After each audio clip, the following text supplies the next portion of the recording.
Dominic Varelli built his empire on fear, blood, and contracts signed in shadows.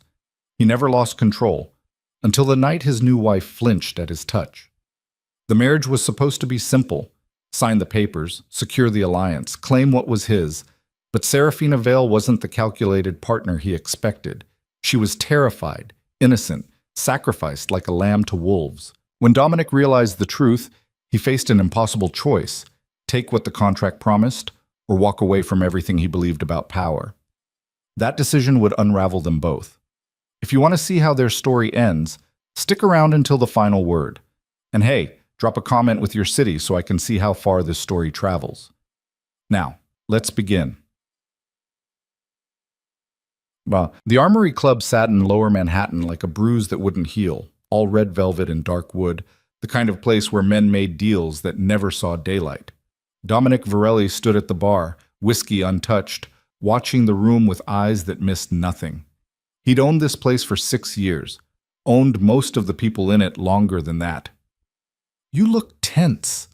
Marcus Chen appeared at his elbow, Dominic's oldest friend and the closest thing he had to a conscience. "Big night. It's a signature on paper." Dominic's voice carried no inflection. "Same as any other deal. Except this one comes with a wife." Dominic didn't respond.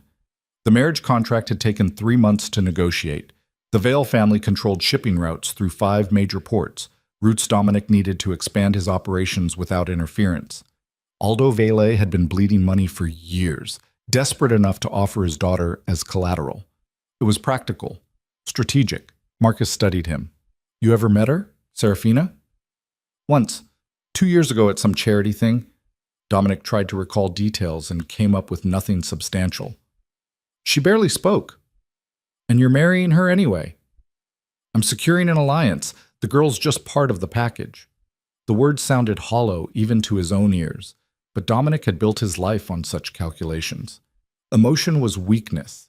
Attachment was leverage waiting to be exploited. He'd learned that lesson young, beaten into him by a father who saw children as investments and love as a liability.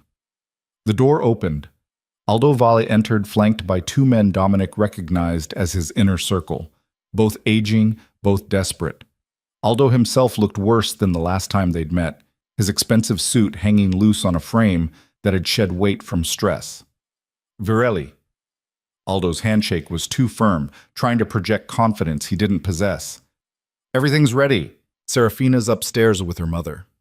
"The contracts." "Signed this morning. My lawyers confirmed everything's in order." Aldo's smile didn't reach his eyes. "You'll have full access to the shipping routes within 48 hours. And Serafina, well, she understands her duty." Something in that last sentence made Dominic pause, but he pushed the feeling aside. "Then we're done here." "Not quite." Aldo gestured toward the private elevator. "The ceremony's in 20 minutes. Small gathering, like we agreed. Just family and essential witnesses." Dominic nodded. He'd insisted on small. The less fanfare, the less it felt like anything other than business. The elevator rose in silence. When the doors opened, Dominic stepped into a room he barely recognized. Someone had transformed the top floor of the Armory into a mockery of romance. White flowers, soft lighting, chairs arranged in neat rows. A handful of people stood scattered throughout, their conversations dying as Dominic entered. He recognized a few faces. Victor, his head of security, standing near the windows. His Aunt Teresa, the only family member he maintained contact with, watching him with something like pity. The rest were Vale's people, relatives and associates who looked at Dominic with barely concealed fear. Good. Fear kept people predictable. An older woman approached, her resemblance to Aldo marking her as his wife. "Mr. Varelli, I'm Catherine Vale. We met once, briefly." "Mrs. Vale." Dominic's tone was formal, distant. "Serafina will be ready soon. She's just—" Catherine's hands twisted together. "She's nervous. This is all very sudden for her." "We all know what this is." Dominic kept his voice level. "I assume she's been informed of the expectations." Catherine flinched. "She knows her duty." There was that word again. Duty. It sat wrong in Dominic's chest, but he couldn't identify why. Marcus appeared with 2 glasses of champagne. For the happy couple, he said, his tone carefully neutral. He handed one to Dominic, who set it down untouched. Where's the officiant? Judge Morrison's here. Aldo called in a favor. Marcus lowered his voice. You sure about this? It's not too late to... It's done. Dominic cut him off. The papers are signed. Papers can be unsigned. Dominic turned to face his friend fully. Why are you pushing this? Because I've known you 20 years, and I've never seen you this cold about anything, and that's saying something. Marcus met his gaze steadily. This isn't like moving product or negotiating territory. This is a person. A person who agreed to the terms. Did she? Marcus asked quietly. Or did her father agree for her? Before Dominic could answer, the murmur of conversation shifted. He turned toward the small dressing room at the far end of the space, and his breath caught despite himself. Serafina Vale stood in the doorway, and she was nothing like he remembered. 2 years ago, she'd been background noise in a room full of background noise. Forgettable, unremarkable. Now she wore a simple white dress that should have been elegant, but instead seemed to swallow her whole. Her dark hair had been pulled back from a face so pale it looked translucent under the soft lights. But it was her eyes that stopped him. Terror, pure, undisguised terror. She wasn't looking at him with fear, she was looking at everything with fear. Her gaze darted around the room like a trapped animal searching for exits. Her hands gripped a small bouquet so tightly her knuckles had gone white. When Catherine approached to adjust her dress, Serafina flinched hard enough that everyone noticed. This wasn't nervousness. This was panic. Dominic felt something shift in his chest, some unnamed feeling that he immediately tried to suppress. This was the deal. The girl had known what she was agreeing to. Whatever terror she felt now was her problem to manage. But as Aldo took her arm to lead her down the makeshift aisle, Serafina stumbled. Her father's grip tightened, pulling her forward with more force than necessary, and Dominic saw her bite her lip hard enough to draw blood. She was shaking, visibly shaking. The ceremony began in a blur. Judge Morrison spoke words that Dominic had heard at a dozen weddings, making this farce sound legitimate. Dominic responded when required, his voice steady and emotionless. When the judge turned to Serafina, asking if she took Dominic as her husband, there was a pause that stretched too long. Her voice cracked. She tried again. I do. It sounded like surrender. The judge pronounced them married. Dominic was supposed to kiss her. Tradition demanded it. But when he leaned in, Serafina turned her face so sharply that his lips barely grazed her cheek. Her entire body had gone rigid. Applause scattered through the room, polite and perfunctory. Aldo looked relieved. Catherine looked devastated. Marcus looked like he wanted to say something but thought better of it. And Serafina looked like she was about to shatter into pieces. The reception was brief by design. Dominic had insisted on no dancing, no cake-cutting ceremony, none of the theatrical elements that made weddings into spectacles. What he got instead was an hour of forced conversation and champagne he didn't drink while Serafina sat in a chair against the wall, untouched and untouchable. He watched her from across the room. She hadn't moved in 20 minutes, hadn't spoken to anyone who approached her. Her mother had tried once, leaning in to whisper something that made Serafina's eyes fill with tears she wouldn't let fall. She's terrified of you. Victor had materialized at Dominic's shoulder, silent as always. She doesn't know me. Maybe that's why. Victor had been with Dominic for 15 years, long enough to speak freely. You know what they say about you on the streets. The stories. Stories aren't my concern. They are when your wife looks at you like you're going to kill her. Dominic's jaw tightened. She'll adjust. Will she? Victor's tone suggested doubt. Or will she just learn to be afraid quietly? Before Dominic could respond, Aldo appeared with a politician's smile and a drunk man's eyes. Well, Virelli, congratulations. I trust you'll take good care of my daughter. The way he said it, like Serafina was a car he'd just sold, made something dark unfurl in Dominic's chest. The shipping routes will transfer tomorrow. About that. Aldo's smile widened. I've prepared all the documentation. You'll have full operational control by noon, and Serafina, well, she comes with her own set of instructions. Instructions? She's been raised properly, knows how to run a household, how to entertain, how to... Aldo's voice dropped. How to fulfill her wifely duties without complaint. Her mother made sure of that. Dominic felt his hands curl into fists. We're done here. Of course, of course. Aldo clapped him on the shoulder with false bonhomie. I'll leave you two alone. I'm sure you're eager to get to know each other better. He walked away laughing, and Dominic wanted to put his fist through something. Boss. Victor's voice was low. Maybe give her time. This is a lot for anyone to... I know what this is. Dominic cut him off. But he didn't. Not really. He'd expected a partner who understood the game, who'd been raised in this world and knew its rules. Instead, he'd gotten a frightened girl who looked at him like he was a monster. Maybe he was. The reception wound down. Guests began to leave, offering congratulations that felt more like condolences. Marcus lingered longest, pulling Dominic aside near the exit. I'm going to say this once, and then I'll drop it. Marcus kept his voice low. That girl is terrified. Whatever you're planning for tonight, that's none of your concern.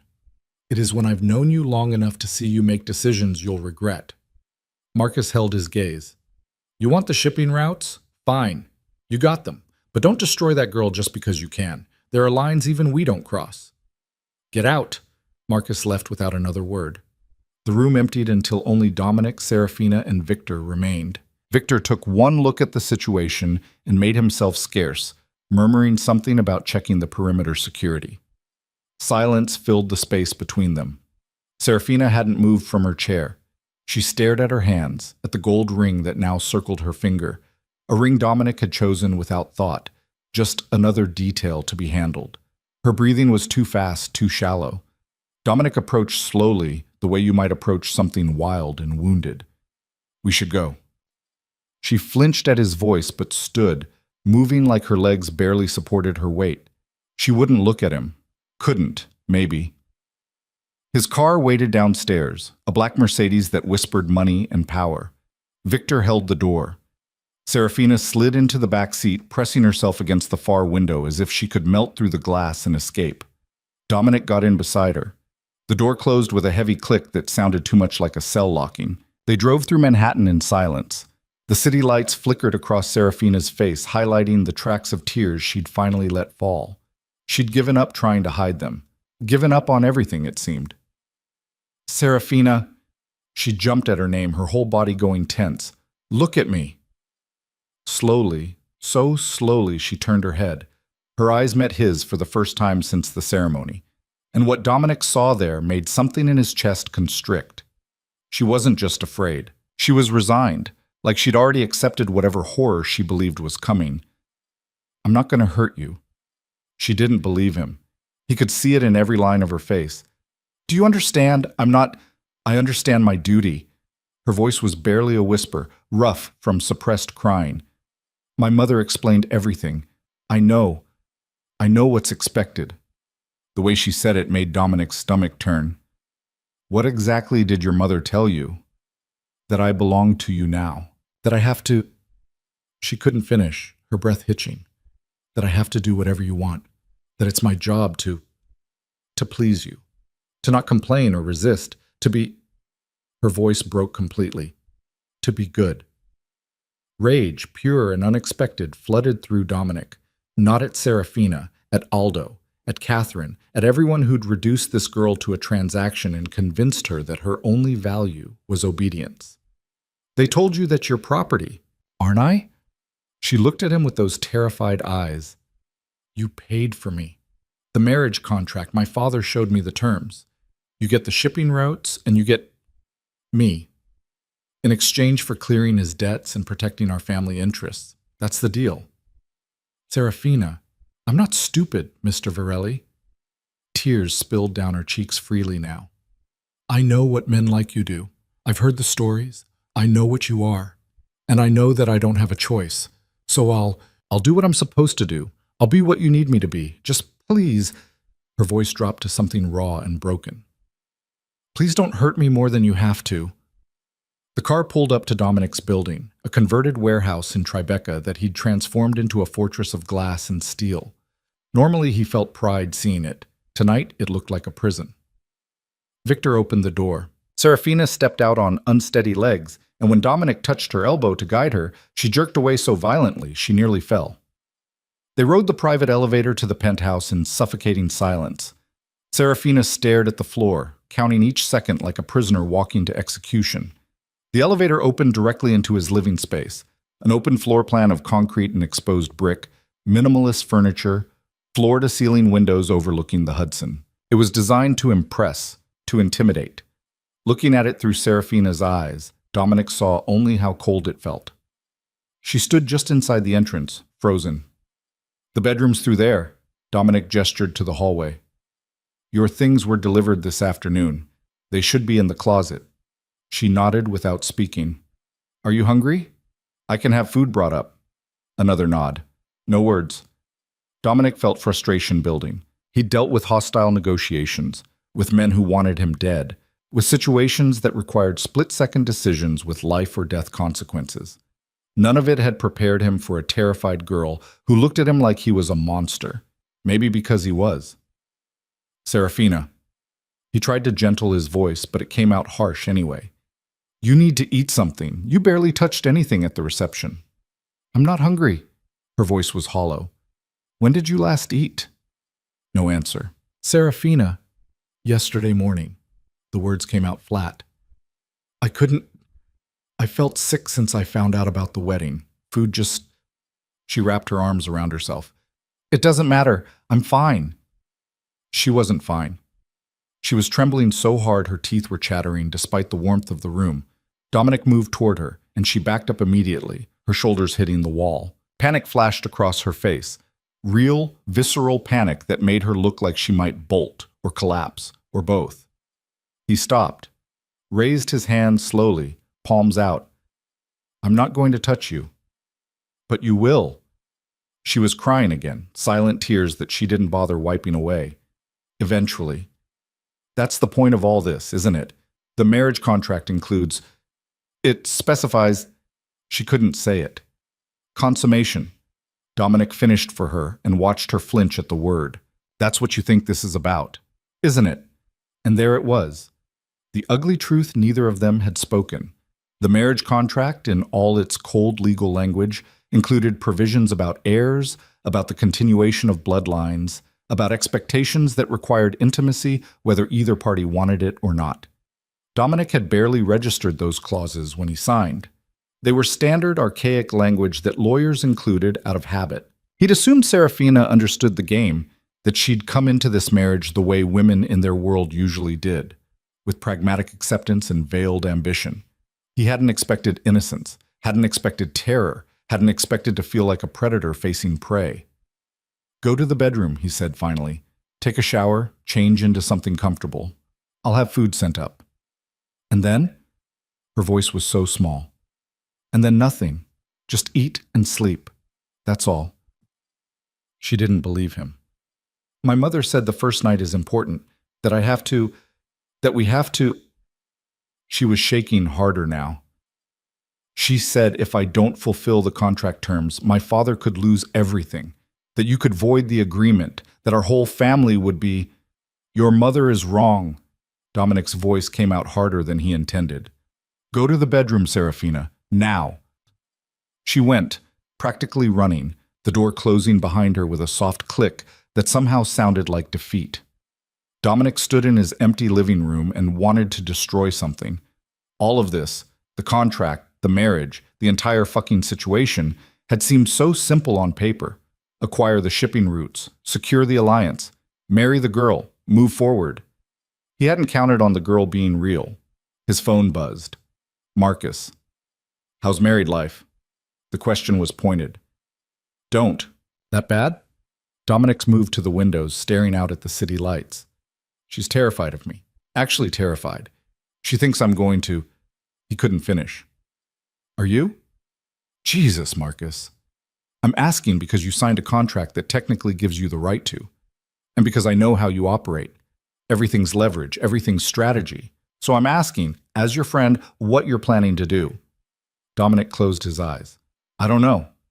We'll figure it out fast, because that girl in there, she's not an asset or a business deal. She's a person. And if you treat her like property just because a contract says you can, you'll destroy her, and probably yourself in the process. Since when are you my conscience? since I watched you turn into someone I barely recognize over the past 5 years. You used to have lines you wouldn't cross, Dom. Make sure this isn't one of them." Marcus hung up. Dominic ordered food he knew Serafina wouldn't eat. When it arrived, he knocked softly on the bedroom door. No answer. "Serafina, I'm leaving food outside the door. You should eat something." Still nothing. He waited, listening to the silence, then walked away. An hour later, when he checked, the food sat untouched, growing cold. Dominic spent the night in his office, reviewing contracts and reports he'd already memorized, anything to avoid thinking about the terrified girl sleeping, or not sleeping, in his bed. When dawn broke over the Hudson, he still hadn't found answers to questions he didn't want to ask. The penthouse was silent when he emerged. The bedroom door remained closed. The food he'd left was gone, though whether she'd eaten it or thrown it away, he couldn't tell. He had meetings all morning, calls with his lawyers about the shipping route transfers, a sit-down with Victor about security for a new acquisition, a tense negotiation with a supplier who thought he could skim product without consequences. Dominic handled it all with mechanical efficiency, his mind only half present. When he returned to the penthouse that evening, he found Serafina in the kitchen. She'd changed into jeans and an oversized sweater that made her look impossibly young. Her hair was loose, still damp from a shower. She was attempting to cook something, her movements uncertain and clumsy. "You don't have to do that." Dominic's voice made her jump, the knife she was holding clattering to the counter. "I have people who prepare meals." "I wanted to—" She didn't finish, just stared at the cutting board where she'd been trying to chop vegetables. "I thought I should. My mother said I should take care of the household. That it's my responsibility to—" "Your mother said a lot of things that aren't true." Serafina's hands twisted together. "I don't understand what you want from me." Dominic moved closer, and she backed up immediately, putting the kitchen island between them. Always retreating. Always afraid. "I want you to stop looking at me like I'm going to hurt you." "I'm trying." Her voice broke. "I'm really trying, but I don't know how to— I don't know what I'm supposed to—" She pressed her palms against her eyes. "I've never done any of this before. I don't know how to be a wife. I don't know how to be what you need, and I'm scared that I'll mess it up and you'll—" "I'll what?" "I don't know." The words burst out of her, raw and honest. "I don't know what you'll do if I disappoint you. Send me back? Hurt me? I don't know the rules here. I don't know anything except that I'm trapped and terrified and I can't breathe and—" She was hyperventilating, her breath coming in short gasps that made her sway on her feet. Dominic moved on instinct, reaching for her, and she jerked back so hard she hit the counter. "Don't touch me!" The scream tore out of her. "Please don't touch me! I can't!" She slid down to the floor, her back against the cabinet, arms wrapped around her knees, gasping for air that wouldn't come. A full panic attack, her body shutting down from fear. Dominic stood frozen, watching her fall apart, feeling more helpless than he'd ever felt in his life. Every instinct screamed at him to fix this, to take control, to make it stop. But he couldn't fix what he'd caused, couldn't control fear this deep. "Serafina." He kept his voice low, steady. "Look at me. I need you to look at me." She couldn't. Her eyes were squeezed shut, tears streaming down her face, her whole body shaking. "I'm not going to touch you. I'm staying right here. You're safe. Do you understand? You're safe." "I'm not." The words came between gasping breaths. "I'll never be safe again. I belong to you now. My father sold me like I was nothing, and you bought me, and I have no choice. I have no way out. I can't breathe." Dominic lowered himself to the floor slowly, staying several feet away. "Just breathe. In through your nose, out through your mouth. Come on. With me." He demonstrated, exaggerating each breath, and after a moment she tried to follow. It took several minutes before her breathing steadied, before the panic receded enough for her to speak. "I'm sorry." She wouldn't look at him. "I'm sorry, I shouldn't have— I was supposed to stay calm. My mother said I had to stay calm and be good and not cause problems. But I can't. I just can't stop apologizing. But I—" "Serafina." He waited until she finally met his eyes. "What did they tell you about me? Specifically?" She bit her lip. "That you're dangerous, that you've killed people, that everyone in the city is afraid of you, that you get what you want no matter what it takes, that if I don't—" She stopped. "If you don't what?" If I don't keep you happy, you could destroy my whole family. That the contract gives you power over all of us now, that I'm responsible for making this work." Dominic felt rage building again, cold and focused. Aldo had done this, had taken his own daughter and weaponized her fear to ensure compliance, had convinced her that her only value was obedience, that her only purpose was to satisfy a monster's demands. "Your family used you." The words came out harsh. "They put you in an impossible situation and told you it was your duty. They made you believe that you have to sacrifice yourself to save them. That's not protection, Serafina. That's cowardice." "They didn't have a choice. We were losing everything. My father's debts, the legal problems, the threats from—" She stopped, seeming to realize she was saying too much. "From who?" She shook her head. "Serafina. Who was threatening your family?" "It doesn't matter now. You own the shipping routes. You have the power to protect us from anyone who—" Again, she stopped herself. Dominic felt pieces clicking into place, a picture forming that he didn't like. Your father wasn't just in debt. He'd made enemies. People who were coming for him. And instead of facing them himself, he used you as a shield. He was trying to save us. He was saving himself. Don't. Her voice shook. Don't say that. He's still my father. He's still... She couldn't finish, because they both knew the truth. Aldo Valle had sacrificed his daughter to save his own skin, had dressed it up as duty and family honor, had convinced her it was love. How old are you? Dominic asked suddenly. 22. And he's been planning this for how long? I don't know, a few months, maybe longer. I only found out 2 weeks ago. She pulled her knees tighter to her chest. I came home and my mother sat me down and explained everything. The debts, the threats, the marriage contract. She said it was the only way, that I had to do this for the family, that it was my responsibility as the oldest daughter. You have siblings, 2 younger sisters, still in school. Something shifted in her expression, fierce protectiveness breaking through the fear. They can't know about any of this. They think I'm getting married because I want to, because it's... She laughed bitterly. Because it's romantic. What do they know about me? Nothing real, just that you're successful, powerful. My mother made you sound almost respectable. Serafina wiped at her tears with the sleeve of her sweater. They don't know what you actually do, what you actually are. And what am I?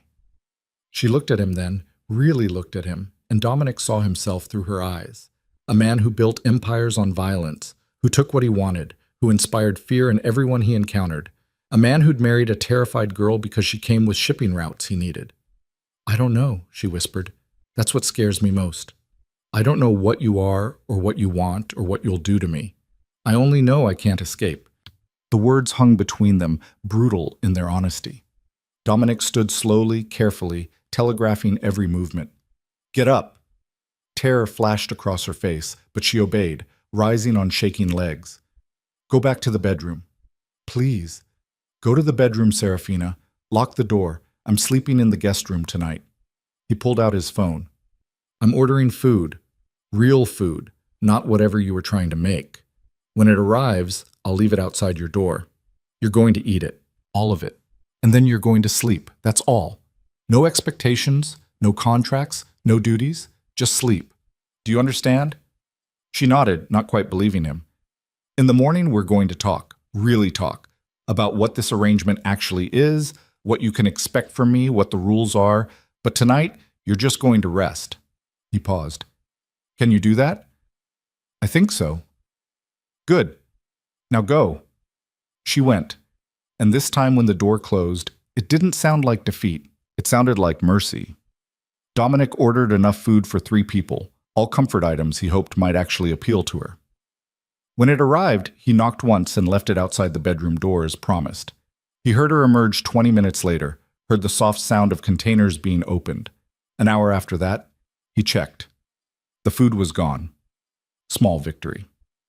He spent the night in the guest room, staring at the ceiling, trying to figure out what the hell he was doing. The contract was signed. The shipping routes were transferring. He'd gotten what he wanted. Except he hadn't. Not really. Because what he'd actually gotten was a terrified girl who'd been sold to save a coward's skin, a situation that made him feel more like a villain than any of the actual crimes he'd committed. and a marriage that felt less like an alliance and more like a cage. And somewhere in the darkness, in his own bedroom, Serafina was probably lying awake too, counting the hours until she'd have to face him again, convinced that mercy was just another form of cruelty waiting to reveal itself. Dominic had built his empire on reading people, on understanding leverage, on knowing exactly how to get what he wanted. But he'd never wanted to be someone's nightmare, never wanted to be the monster a frightened girl saw when she closed her eyes. The question was, could he be anything else? Or was this who he'd become? Someone so steeped in violence and power that even kindness looked like a threat? He didn't have answers, just questions that multiplied in the dark, and the growing certainty that the contract he'd signed had bought him something he'd never wanted, a person's fear, complete and paralyzing. And for the first time in his carefully constructed life, Dominic Varelli didn't know what to do with power once he had it. Morning came too early and not early enough. Dominic had managed maybe 2 hours of sleep, his mind churning through possibilities and problems until the sky turned gray.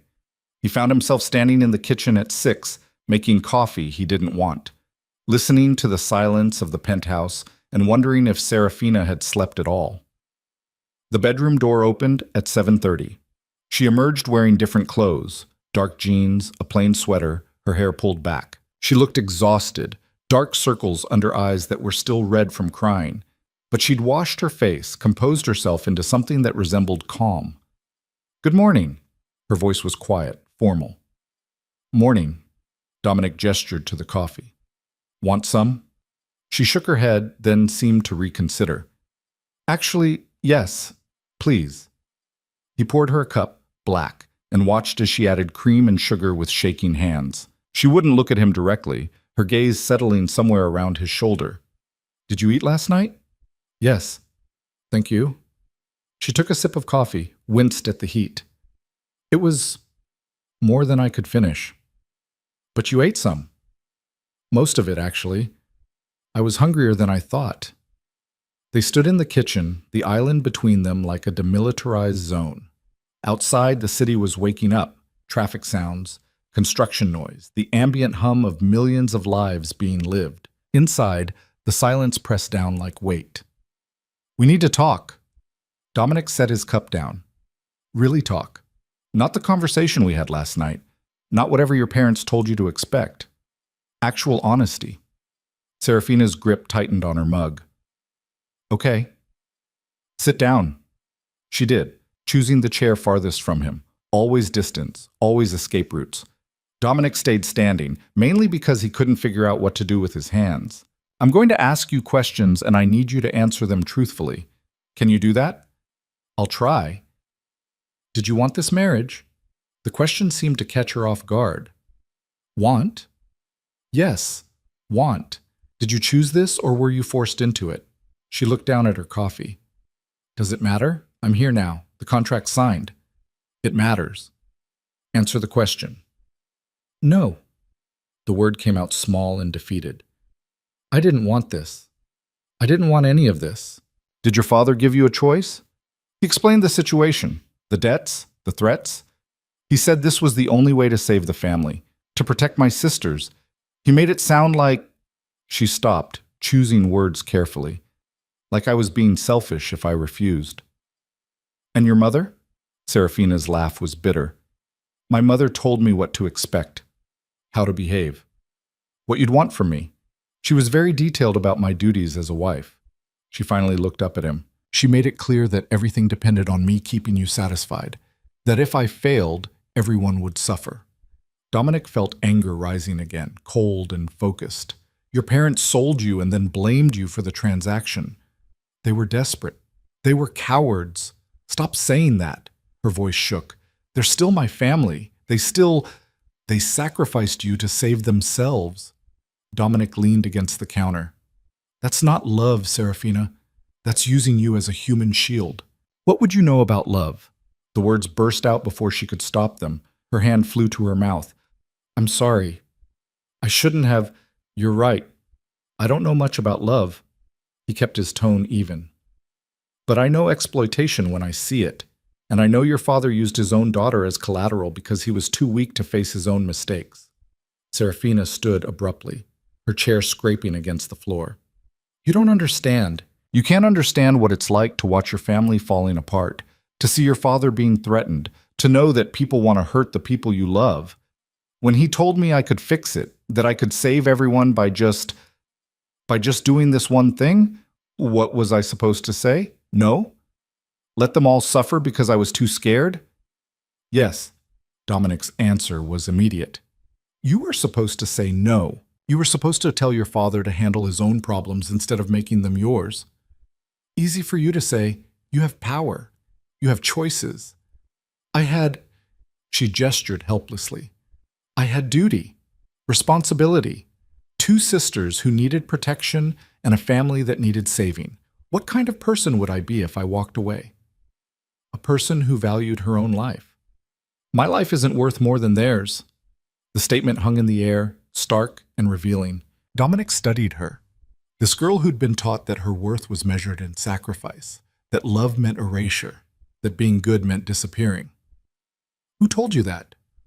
No one had to tell me. It's just, she wrapped her arms around herself. It's just true. My sisters are still young. They have futures ahead of them. And my parents, for all their mistakes, they're still my parents. They needed help, and I could provide it. That's all this is. That's not all this is. Dominic moved closer, and she backed up immediately. He stopped, raising his hands. I'm not going to touch you, but listen to me. Your father made bad deals with dangerous people. Instead of facing consequences, he found a way to trade you for protection and profit. The shipping routes alone are worth millions. Add in the alliance, the territorial advantages, the connections to his networks. He didn't just save himself, Serafina. He got rich off selling you. She flinched like he'd struck her. That's not... He wouldn't he? The contract's transferred yesterday. Do you know what your father netted from this deal? Beyond the debt forgiveness and protection? I don't want to know. $3 million, cash, plus percentage points on all future shipping revenue through his ports. Dominic watched her face pale. He sold you for $3 million and a steady income stream. That's not desperation. That's business. Serafina sank back into her chair, her legs seeming to give out. No, he said it was just about protection, just about keeping us safe. He lied. You're lying. Dominic pulled out his phone, pulled up the contract files, and slid it across the table to her. Read it yourself, page 14, section 7. Payment terms.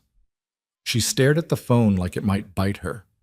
Then, slowly, she picked it up. Her eyes scanned the text, and Dominic watched the moment she found it, the moment reality shattered whatever illusions she'd been clinging to. Her face crumpled. Oh. The word was barely audible. Oh, no. I'm sorry. Don't.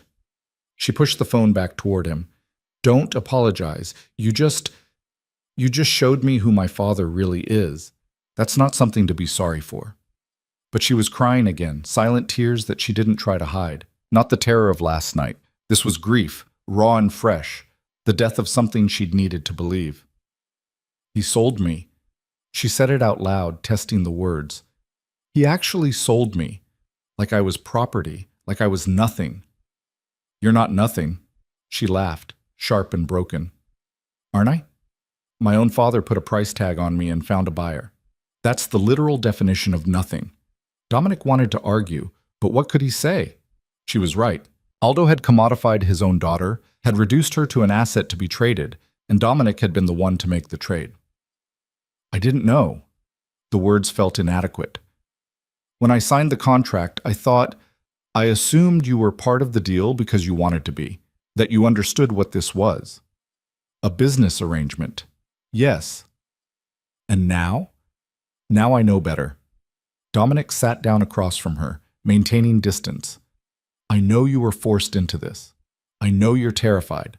I know your father is a piece of shit who deserves worse than what I'll probably give him, and I know that none of this is your fault. But the contract still stands. The contract can be voided. Her head snapped up. What? I can dissolve it, return you to your family, keep the shipping routes as breach of contract compensation. Your father would lose the $3 million, but you'd be free. Hope flared in her eyes, bright and desperate. Then it died. My sisters, what about them? The people threatening my father, they don't care about contracts. If I leave, if this arrangement falls apart, they'll go after my family again. My sisters could be... She couldn't finish. At least this way with you, they're protected. You have the power to keep them safe. You'd stay in a marriage you don't want to protect siblings. Your father should be protecting himself. They're 8 and 10 years old. They don't deserve to suffer because our father's a coward. She wiped at her tears angrily. So, yes, I'll stay. I'll do whatever the contract requires. I'll be whatever you need me to be. Just, please keep them safe. Dominic felt something shift in his chest, some recognition of the impossible position she was in. She couldn't leave without abandoning her sisters, couldn't stay without destroying herself. Trapped between loyalty and survival with no good options. What if there was a third choice? There isn't. What if you stayed, but the terms changed? Serafina looked at him warily. Changed how? We stay married on paper. I maintain protection for your family, keep your sisters safe, make sure your father's enemies stay away. But between us, the expectations change. I don't understand. Dominic chose his words carefully. The contract says we're married. It doesn't say you have to be terrified of me. It doesn't say you have to sacrifice yourself. We can make this arrangement into something bearable. Bearable? She tested the word. What does that mean? It means I'm not going to force you into anything. Not intimacy, not performance, not whatever duties your mother told you about. You live here, we maintain appearances when necessary, and your family stays protected. But behind closed doors, you're free. Free. The word sounded foreign in her mouth. I don't believe you. I know. You shouldn't. Not yet. But I'm offering anyway. She studied him for a long moment, trying to find the trap. Why would you do that? What do you get out of it? The shipping routes, the alliance, strategic advantages. He paused. And maybe the ability to sleep at night. You don't strike me as someone who loses sleep over his decisions. I didn't used to be. But watching you fall apart last night because you thought I was going to... He stopped. Let's just say it wasn't my finest moment. You felt guilty. I felt like a monster. Maybe you are one. There was no venom in her voice, just observation. Maybe we're both just trying to survive in a situation neither of us wanted. Maybe. They sat in silence, the morning light getting stronger through the windows. Somewhere in the building, someone was playing music, the bass line vibrating through the walls. Normal life, happening all around them while they negotiated the terms of captivity. I need guarantees. Serafina's voice was stronger now, less shaky. If I'm staying, if I'm doing this, I need to know my sisters are actually safe. Not just promised safety, actual protection. Done. I'll assign security to them. Discreet, but effective. And my father's debts? The threats? Already handled. As of yesterday, your father's creditors answer to me. Anyone who comes after him comes after me. Dominic leaned forward. Your sisters are untouchable now. Your family has my protection whether your father deserves it or not. What about the $3 million he got? What about it? Can you take it back? Make him return it? Dominic raised an eyebrow. Why would you want that? Because I don't want him profiting off this. I don't want him to think he made a good deal. Her voice went hard. I want him to understand what he did, what he cost me. There was steel underneath the fear, Dominic realized. A spine she'd been taught to hide but hadn't lost. I can make that happen. But it might make things difficult for your family financially. Good. Let him struggle. Let him feel what desperation actually looks like instead of using me as a solution. She met Dominic's eyes directly for the first time. I'll sacrifice myself for my sisters, but I won't let my father profit from it. Consider it done. Well, just like that? Just like that. Dominic pulled out his phone, typed a message to his lawyers. By end of business today, the $3 million gets reclassified as a loan with aggressive terms. He'll wish he never took it. Something that might have been satisfaction crossed Serafina's face. Thank you. Don't thank me. I'm still the one who signed the contract that put you here. But you're also the one offering to make it bearable. She wrapped her hands around her coffee mug, seeking warmth. That's something. Maybe not enough, but something. They fell into silence again, but it felt different now. Less hostile. Still wary, still careful, but with the beginning of something that wasn't fear. I have questions. Serafina's voice was quiet. About you. About this life. About what I'm actually part of now. Ask. The things people say about you, are they true? Depends what they say. That you've killed people, that you run criminal operations, that you're dangerous. Dominic considered lying, spinning some version of himself that would be easier to live with. But she'd asked for honesty, and he'd promised it. Yes, all of that is true. She absorbed this without flinching. How many people? How many have I killed? Yes. Do you really want to know? I'm living with you, married to you. I think I deserve to know who I'm married to. Fair point. I stopped counting after the first few. Some were self-defense, some were business, some were... He trailed off. Some were because I could, because I was angry, or because someone needed to be taught a lesson, or because it was easier than the alternative. Do you regret it? The question caught him off guard. Some of them. The ones who probably didn't deserve it. The ones who were just in the wrong place at the wrong time. But not all of them. No, not all of them. Some people needed killing, still do. Serafina was quiet for a moment. My father said you were ruthless, that you built your empire on fear and violence. He made it sound almost admirable, like it was strength. It's not strength, it's survival that went too far. What does that mean? Dominic stood, moved to the window, putting distance between them. I grew up in a house where weakness got you beaten, where showing emotion meant giving someone leverage to use against you, where the only way to survive was to be harder, meaner, more willing to do terrible things than everyone around you. So that's what I became. And it worked. I survived, built something, made myself into someone people feared instead of someone who got hurt. But somewhere along the way, survival turned into empire building. Fear turned into power. And I stopped asking whether I should do something and started just doing it. Because I could. Because no one could stop me. He turned to face her. Your father was right. I am ruthless. I am dangerous. And I've done things that would make you run if you had anywhere to run to. I'm not running. You should be. But I'm not. She stood, moved closer to the window, though still maintaining several feet of distance. Do you want to know what I think? What? I think you're telling me all of this to scare me, to make me understand how dangerous you are, so I'll... What? Be more afraid? Be more careful? Understand my place? She shook her head. But here's the thing. I'm already terrified. You can't make it worse.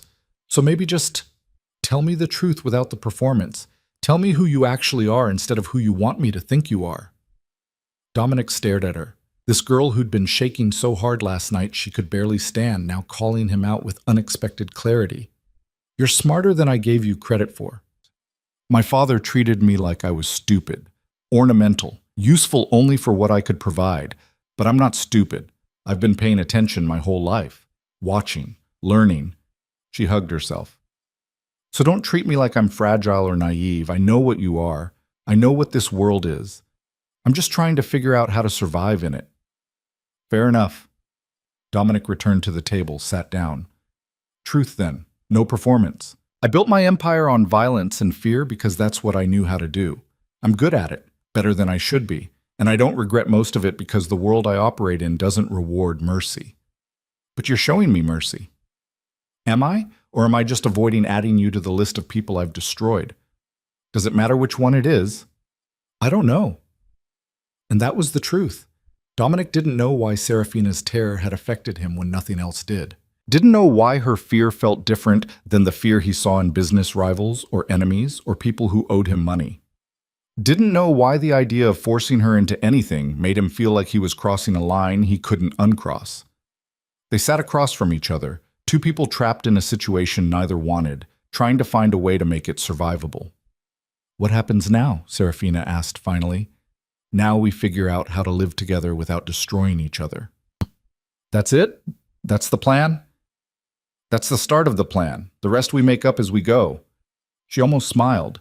Almost. You don't strike me as someone who makes things up as you go. I don't usually have to. Most situations I can control. This, he gestured between them. This is new territory for both of us. Yeah.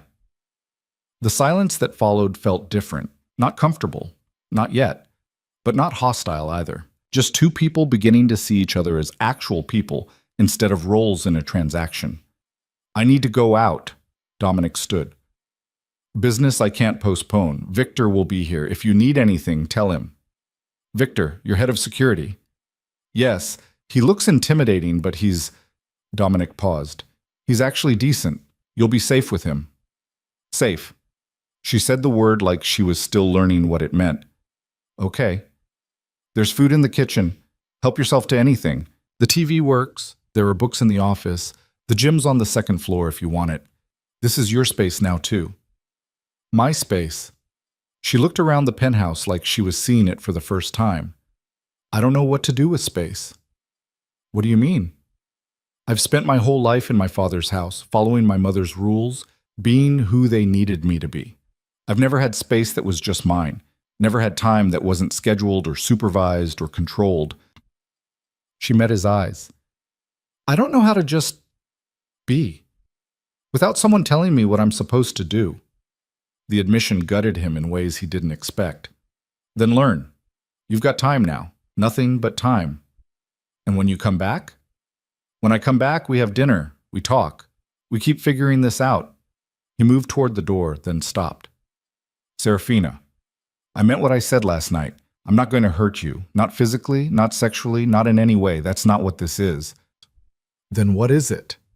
Honestly, I'm still figuring that out. He left before she could respond, the elevator doors closing on her uncertain face.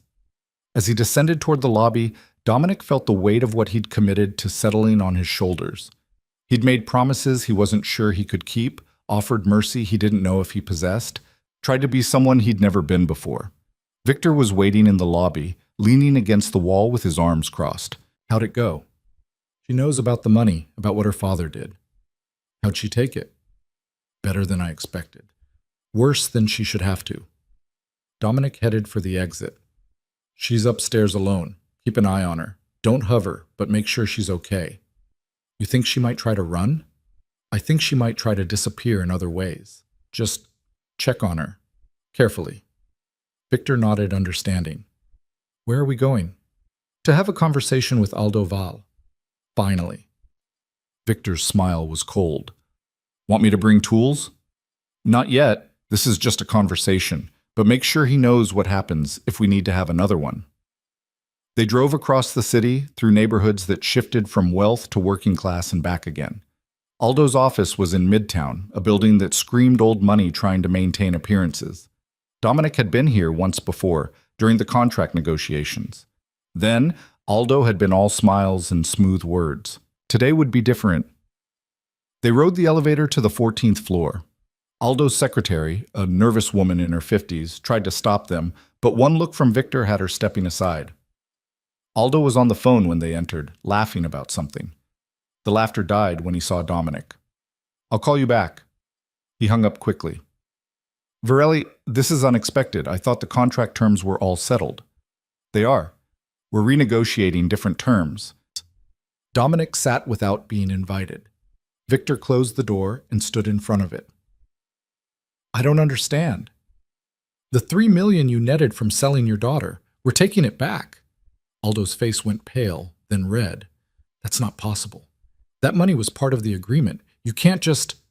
I can do whatever I want. The question is whether you make this easy or hard. The contract gave you the money. It didn't guarantee you'd keep it. Dominic leaned back in his chair, completely relaxed. Consider it a loan now. With interest. Very high interest. This is extortion. No, this is business. Extortion would be if I threatened your life to get the money. I'm just informing you of new terms. Aldo stood, tried to project authority he didn't have. I could fight this, take you to court. The contract is legally binding. You could try, but ask yourself, do you really want to go to war with me over money you got from selling your daughter like livestock? Dominic's voice went cold. Because I promise you, Aldo, that's not a war you'll win. or survive. The threat hung in the air, unmistakable. Aldo sat back down, deflating. Why are you doing this? The deal was made. Serafina agreed. Everything was settled. Serafina didn't agree. She was coerced. There's a difference. She had a choice. She had the illusion of choice. That's not the same thing. Dominic leaned forward. You used your own daughter as a bargaining chip and convinced her it was duty. You scared her into compliance by threatening her sister's safety. You made her believe she was saving the family when really you were just saving yourself. And then you profited off it. I did what I had to do. No. You did what was easiest. What kept you from facing consequences for your own mistakes. Dominic stood. The money's gone. My lawyers will contact yours about the loan terms. You'll pay it back over the next 10 years with interest that will make you regret every dollar you spent. I don't have that kind of cash flow anymore. The shipping routes are yours now. Then I guess you'll have to figure something out. Get creative. Isn't that what you told Serafina when you sold her? That desperate times require sacrifice? Dominic moved toward the door. Now you get to understand what that actually means. Wait, Aldo's voice cracked. My daughters, the younger ones, the protection you promised, is still in place. Unlike you, I don't punish children for their father's sins. Dominic paused at the door. But understand this. Your protection extends only as far as your daughters. You step out of line, you cause problems. You come anywhere near Serafina without my permission, and we have a very different conversation. She's my daughter. She was your daughter. Now she's my wife. And unlike you, I actually plan to treat her like she matters. He left Aldo sitting in his office, the man's face a mixture of rage and fear and something that might have been shame. Victor followed, silent until they reached the elevator. Feel better? Not really. Dominic pressed the button for the lobby. But it needed to be done.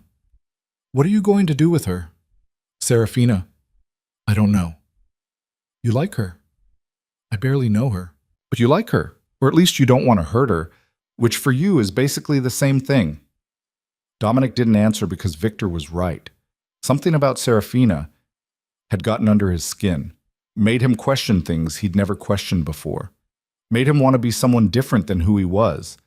The question was whether different was possible, whether a man who'd built his life on violence and fear could become someone a terrified girl might eventually trust. He didn't have answers, just questions that grew more complicated every time Serafina looked at him with those haunted eyes, every time she flinched away from his touch, every time she tried to be brave despite being terrified. When Dominic returned to the penthouse that evening, he found Serafina in the kitchen again.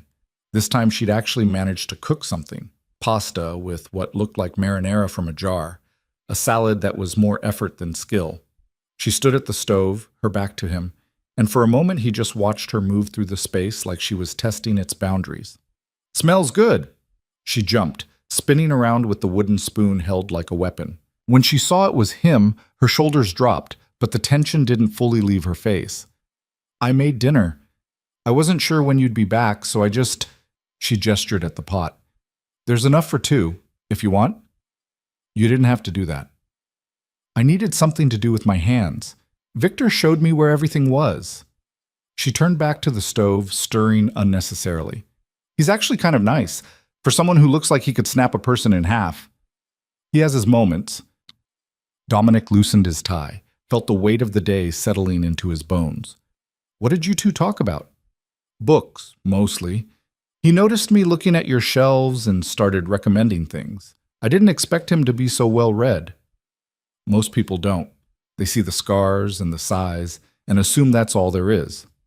Serafina set the spoon down, started plating food with careful movements. Is that what people do to you too? See the violence and assume that's everything? The question caught him off guard. I don't usually care what people assume, but sometimes you do. She handed him a plate, still not quite meeting his eyes. Otherwise, you wouldn't have bothered telling me about the money, about my father. You would have just let me believe what I wanted to believe. Maybe I just wanted you to know what kind of man your father is. Or maybe you wanted me to know what kind of man you're trying to be. She finally looked at him directly. Which is it? Dominic took the plate, moved to the table. I don't know yet. They ate in silence for a while, The pasta mediocre but edible, the effort behind it meaning more than the result. Outside, the sun was setting over the Hudson, painting the sky in shades of orange and red that made the whole penthouse glow. "I called my mother today." Serafina's voice was quiet. "Use the phone in your office. I hope that's okay." "It's your phone too now. You don't need permission." "Old habits." She pushed pasta around her plate. "Anyway, I called her. Told her I was settling in, that everything was fine." "What did she say?" "She asked if I was fulfilling my duties, if I was keeping you happy, if I'd—" Serafina's voice caught. "If I'd done what she'd told me to do, what was expected on the wedding night." Dominic set his fork down. "What did you tell her?" "I lied. Said everything was exactly as she'd prepared me for, that I was being a good wife." She looked up, and her eyes were wet but angry. "I couldn't tell her the truth. Couldn't admit that my husband is showing me more mercy than my own mother did. That the man I was supposed to be terrified of is the only person who's asked me what I actually want. Serafina, she sold me too, you know. She keeps saying it was for the family, that it was duty, but she took my father's side. Convinced me this was the right thing, the only thing, and the whole time she was preparing me to be—" She stopped, swallowed hard. "To be used. That's what all those talks were about. How to endure, how to make myself small and quiet and compliant, how to survive being treated like property. I'm sorry. Don't be. You're not the one who did this to me. You're just the one who ended up with me." She stood abruptly, started clearing plates even though Dominic wasn't finished. "My mother asked when I'd be coming to visit, bringing my new husband to meet the family properly. She wants to show me off. Proof that the sacrifice worked. You don't have to go." "Yes, I do. My sisters are there. I need to see them. Make sure they're actually okay." She ran water in the sink, her movement sharp and agitated. "Besides, don't you want to collect on your investment? Show the family that you own their daughter now? Isn't that how this works? That's not what this is. Isn't it? You married me to get shipping routes and territorial advantage. The fact that you're being decent about it doesn't change the fundamental transaction." She scrubbed at a plate that was already clean. "I'm still the thing you bought, still the price my father was willing to pay." Dominic stood, moved closer but didn't touch her. "You're angry." "Of course I'm angry. I'm furious. She slammed the plate down hard enough that it cracked. "I'm so angry I can barely breathe. At my father for selling me, at my mother for helping him, at myself for being too weak to say no, at you for being part of this whole terrible situation, even if you're trying to make it better. At everyone and everything, and I don't know what to do with it. So be angry. Break things if you need to." She looked at the cracked plate, then at him. "You mean that?" "Yes, this is your space too. If you need to destroy something to feel better, destroy it. I've got money for new plates." "That's insane." "Probably, but it's better than keeping it all inside until it poisons you." Serafina stared at him for a long moment, something shifting behind her eyes. Then she picked up the cracked plate and threw it against the wall. It shattered with a satisfying crash, pieces scattering across the floor. She stood there breathing hard, looking shocked at herself. Then she started laughing, this wild, broken sound that was half sob. "Oh my God, I just threw a plate." "Feel better?" "Actually, yes. That was—" She laughed again, wiping at her eyes. "That was kind of amazing." "Want to throw another one?" "No, maybe. I don't know." She slid down to the floor, sitting among the broken pieces. "I've never broken anything on purpose before. Never let myself be angry like that. It was always just swallow it down. Be good. Don't make waves." Dominic grabbed a broom, started sweeping up the mess. "You can make waves here. You can be angry. You can break every plate in the kitchen if it helps." "You really mean that?" "Yes." She watched him sweep, this strange domestic moment in the middle of chaos. "Why are you being so nice to me?" "I'm not nice. Ask anyone who knows me." "But you are. To me. Why?" Dominic dumped the broken plate in the trash, leaned against the counter. "Honestly, I don't know. Maybe because watching you suffer feels worse than any business I've ever done. Maybe because I'm tired of being the monster everyone thinks I am. Or maybe I just recognize that you got dealt a terrible hand and the least I can do is not make it worse. Those are all very logical reasons." "What do you want me to say?" That I care about you? We've known each other for 2 days. But you do care. A little bit. Otherwise, none of this would matter. She was right, and that realization unsettled something in Dominic's chest. He'd spent 20 years carefully not caring about people, treating relationships as transactions, keeping everyone at arm's length. And now this girl he'd married for shipping routes was making him feel things he'd successfully avoided feeling. We should set some ground rules. He changed the subject. Things you're comfortable with, things you're not. Boundaries. Serafina pulled her knees to her chest. Like what? Like touch. I know you don't want me touching you. That's fine. But what about in public? If we need to maintain appearances, can I put my hand on your back? Hold your hand? She considered. If you warn me first, if I know it's coming and it's just for show, I can handle it. But don't surprise me. And nothing more than that. No kissing, no anything else. Agreed. What about living arrangements? Do you want your own bedroom? Would that be okay? It's your choice. Then yes, I'd like my own space, somewhere I can close the door and know I'm alone. Done. There are 3 other bedrooms. Pick whichever one you want, and I'll have your things moved. She blinked. Just like that? Just like that. What else? I want to work. Or volunteer. Something. I can't just sit here all day waiting for you to come home like some kind of... She struggled for the word. Like some kind of kept thing. What do you want to do? I don't know. I never got to think about it before. My parents expected me to marry well and manage a household. That was the plan. She laughed bitterly. Guess they got their wish on the marry well part. Financially speaking, anyway. What were you studying before all this? Education. I wanted to be a teacher. Elementary school kids. Her face softened. I love kids. Their honesty, their curiosity, the way they see the world before everyone tells them how it's supposed to be. So teach. I don't have my degree. I had to drop out when my father's money problems started. Couldn't afford the tuition.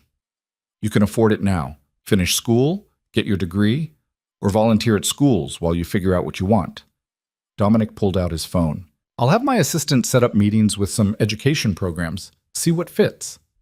You're serious? Why wouldn't I be? You said you wanted to work. So work. Your life doesn't stop just because you're married to me. Serafina stared at him like he'd grown a second head. Do you know how insane this is? My father sells me to a crime boss, and the crime boss turns out to be, what, progressive about women's education? I'm practical about people being useful. You sitting here going crazy helps no one. You doing something you actually care about? That's better for everyone. You're the strangest, dangerous man I've ever met. You've met a lot of dangerous men? Just you, and my father, I guess. Though his danger is more the passive-aggressive destroy-your-life kind than the break-your-bones kind. Both types leave scars, Yeah. She stood, brushed off her jeans.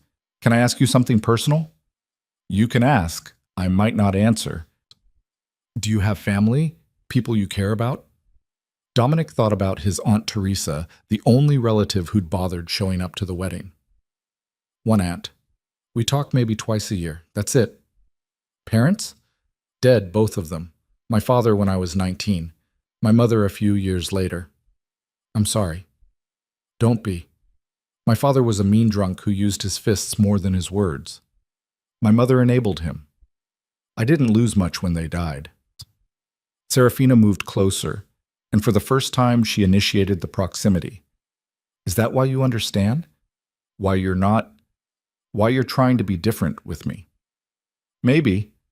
I know what it's like to be powerless, to have someone else control every aspect of your life, to be afraid in your own home. He met her eyes. I swore when I got out of that house that I'd never be powerless again, never let anyone have that kind of hold on me. And now you have that hold on me. Yes, which is why I'm trying not to use it. Trying, but you could, if you wanted. I could. There was no point lying about it. The contract gives me a lot of legal authority over you. Your father made sure of that. Would you? If I made you angry enough, if I disappointed you, would you use that authority? Dominic wanted to say no immediately, to reassure her that she was completely safe.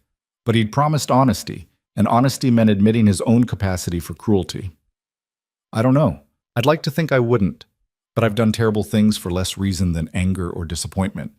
I can't promise you I'm suddenly a different person just because we're married." She absorbed this, nodded slowly. "Thank you for not lying. You asked for truth. Most people would have lied anyway, told me what I wanted to hear." "I'm not most people." "No." She almost smiled. "You're really not." The days that followed developed a strange rhythm. Dominic left early for meetings and business that Serafina didn't ask about. She spent mornings exploring the penthouse, afternoons talking to education programs that Victor's wife, a revelation that had surprised her, recommended. Evenings they shared dinner, sometimes in silence, sometimes with halting conversation that got easier each time. Serafina claimed the bedroom at the far end of the hall, the one with east-facing windows that caught the sunrise. Dominic had her things moved without comment. She started leaving books around the apartment, her jacket on the back of a chair, signs of habitation that made the sterile space feel more lived in. On the fourth day, Marcus stopped by unannounced. Dominic was in his office when Victor buzzed up. "Chen's here, says it's important." "Send him up." Marcus came in looking concerned. "We need to talk about the Colombo situation." "Not now." "Yes, now. They're making noise about the shipping routes, claiming we overstepped by taking Vale's territory." "It's not Vale's territory anymore, it's mine." "That's the problem. They had an arrangement with Aldo. Money flowing their direction. Now that money's gone and they're pissed." Dominic felt the old familiar anger rising. "Then they can be pissed. I'm not negotiating." "You might have to. Unless you want a war." "I've handled wars before. Not like this. Not when you've got—" Marcus lowered his voice. "Not when you've got a wife to protect." The words hit harder than they should have. Dominic stood, moved to the window. "What are you saying?" "I'm saying they know about Serafina. Everyone knows. And some people are wondering if that's a weakness they can exploit. If anyone touches her, I know, you'll burn down the city, but that doesn't help her if she's already hurt." Marcus stepped closer. "I'm not trying to scare you. I'm trying to make you think strategically. The old Dominic would have seen this coming, would have had contingencies in place." "The old Dominic didn't have complications." "You mean he didn't care about collateral damage?" Marcus studied him. "What's happening with you?" "You've been different since the wedding, distracted." "I'm handling it." "Are you?" "Because from where I'm standing, you're making decisions based on something other than business. And in our world, that gets people killed." Dominic's phone buzzed. A text from an unknown number. He opened it and felt his blood go cold. The photo showed Serafina leaving the building that morning. The angle suggested it was taken from a car across the street. No message, just the picture. "We have a problem." He showed Marcus the phone. "Shit, when did this come in?" "Just now." Dominic was already moving, heading for the living room where Serafina was reading. She looked up when he entered, saw his face, and immediately tensed. "What's wrong?" "We need to talk about security." "Security?" "Someone's watching you, taking pictures."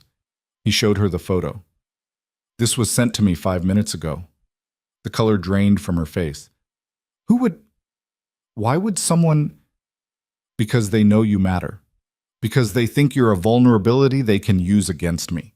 Dominic kept his voice level despite the rage building in his chest. "Which means we need to change how you move through the world." "You mean I'm a prisoner now?" "I mean you need protection, constant protection. Victor will assign a team." "No." Serafina stood, the book falling from her lap. "No, I just started feeling like I could breathe, like I had some kind of freedom. I'm not giving that up." "This isn't negotiable." "Everything is negotiable. You said I had choices here, that this could be bearable." That was before someone sent me a picture of you as a threat."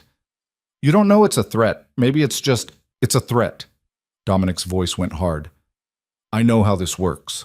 Someone shows you they have access, that they can get close. Next time it's not just a picture." Marcus cleared his throat from the doorway.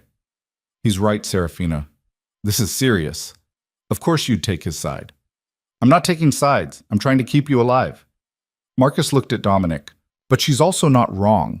Lock her down too tight, and you're doing exactly what her father did, just with different words." Dominic wanted to argue, but Marcus had a point. He turned back to Serafina. What do you want?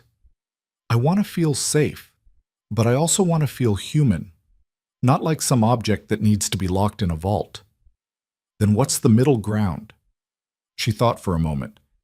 Security when I go out, fine, but not hovering, not following me from room to room. And I get to maintain some kind of normal life, school, volunteering, whatever. I don't become a prisoner in my own home. Agreed, but you follow Victor's protocols. You tell someone where you're going. You don't take unnecessary risks. Because my risks become your problems. Because I don't want you hurt. The words came out more raw than Dominic intended. Is that so hard to believe? Serafina looked at him for a long moment. No, that's what scares me, that you actually mean it. Why does that scare you? Because it's easier when you're just the monster. When this is just a transaction. When I can hate you without complications. She hugged herself. But you keep being, human. And that makes everything more confusing. Marcus made a strategic exit, murmuring something about checking perimeter security. The silence he left behind pressed down like weight. I don't know how to do this. Serafina's voice was small. I don't know how to be married to you while also being terrified of what you represent. How to accept your protection while knowing it comes because someone sees me as leverage. How does... She stopped.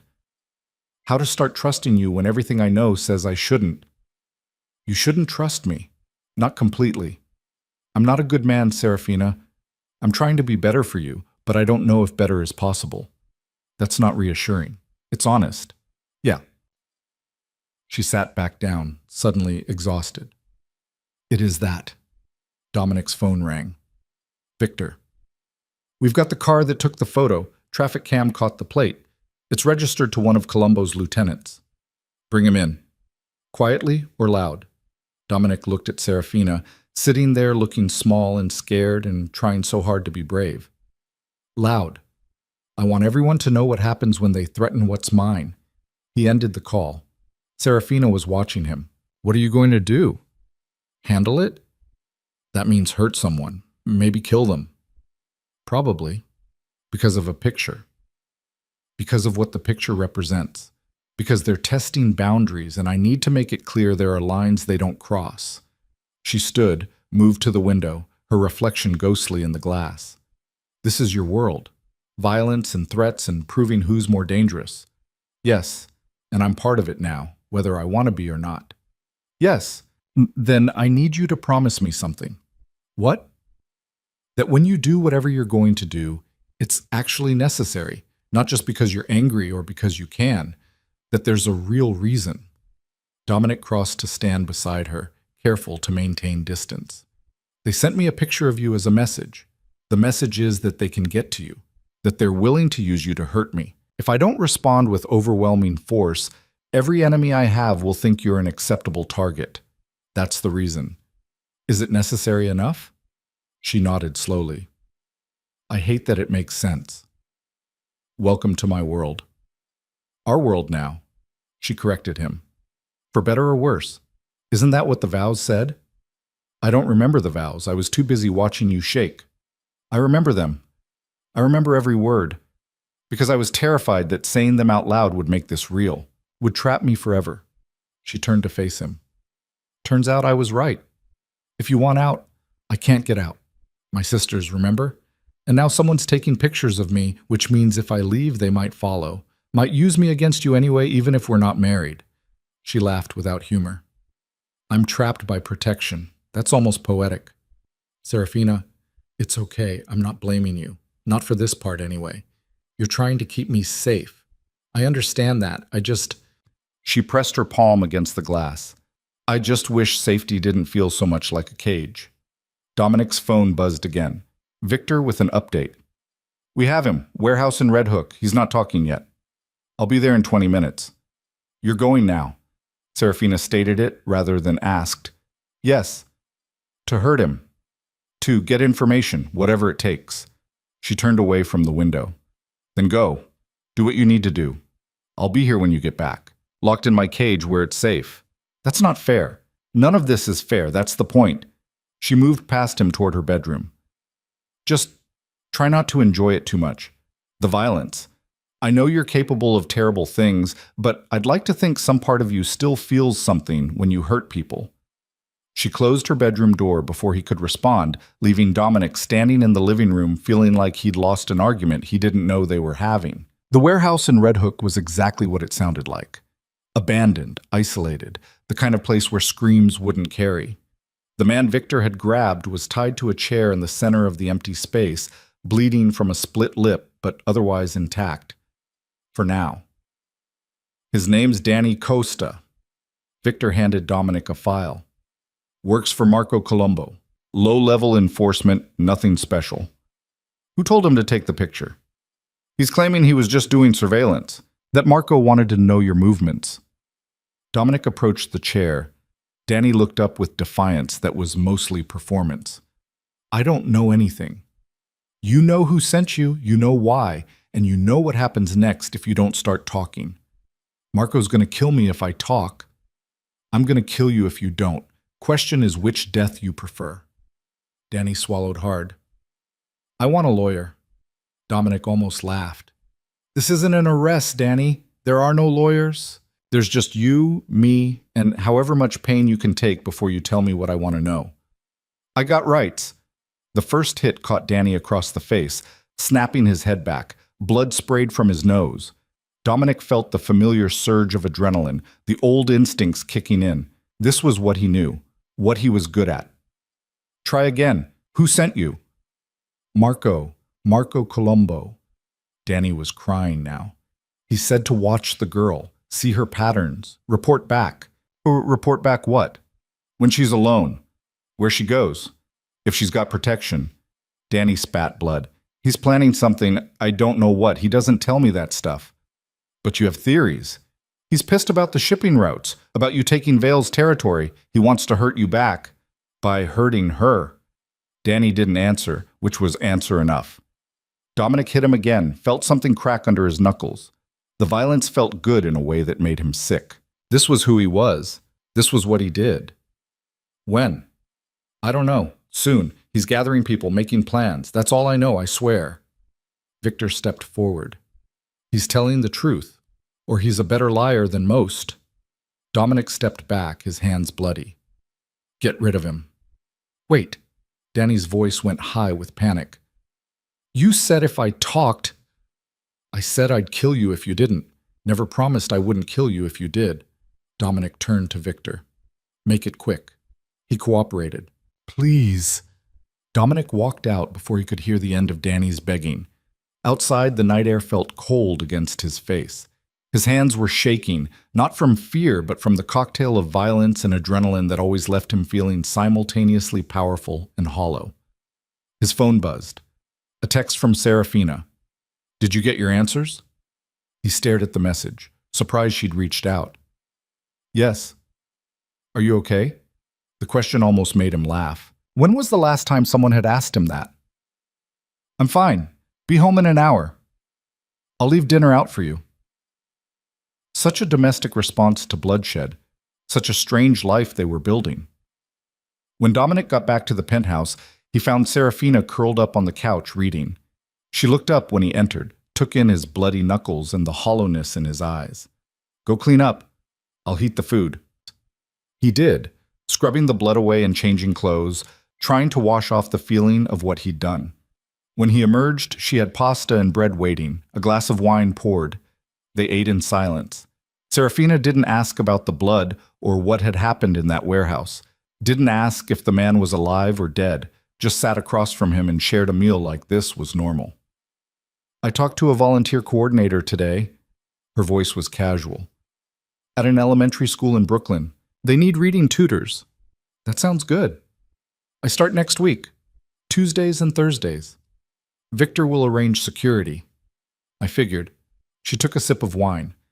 The coordinator seemed nice, normal. She has no idea who I'm married to.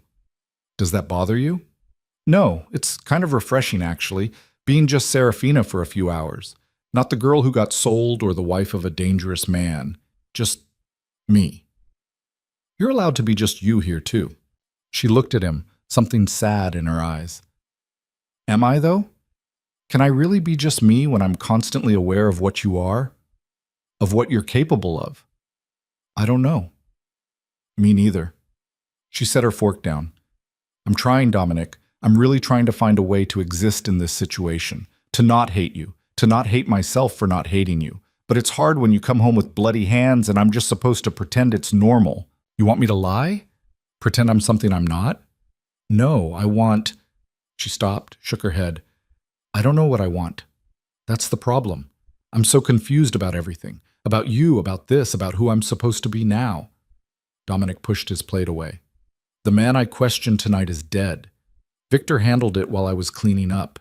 He was planning to help Colombo hurt you, maybe kidnap you, maybe worse. So I had him killed. And I don't feel bad about it. Serafina absorbed this without flinching.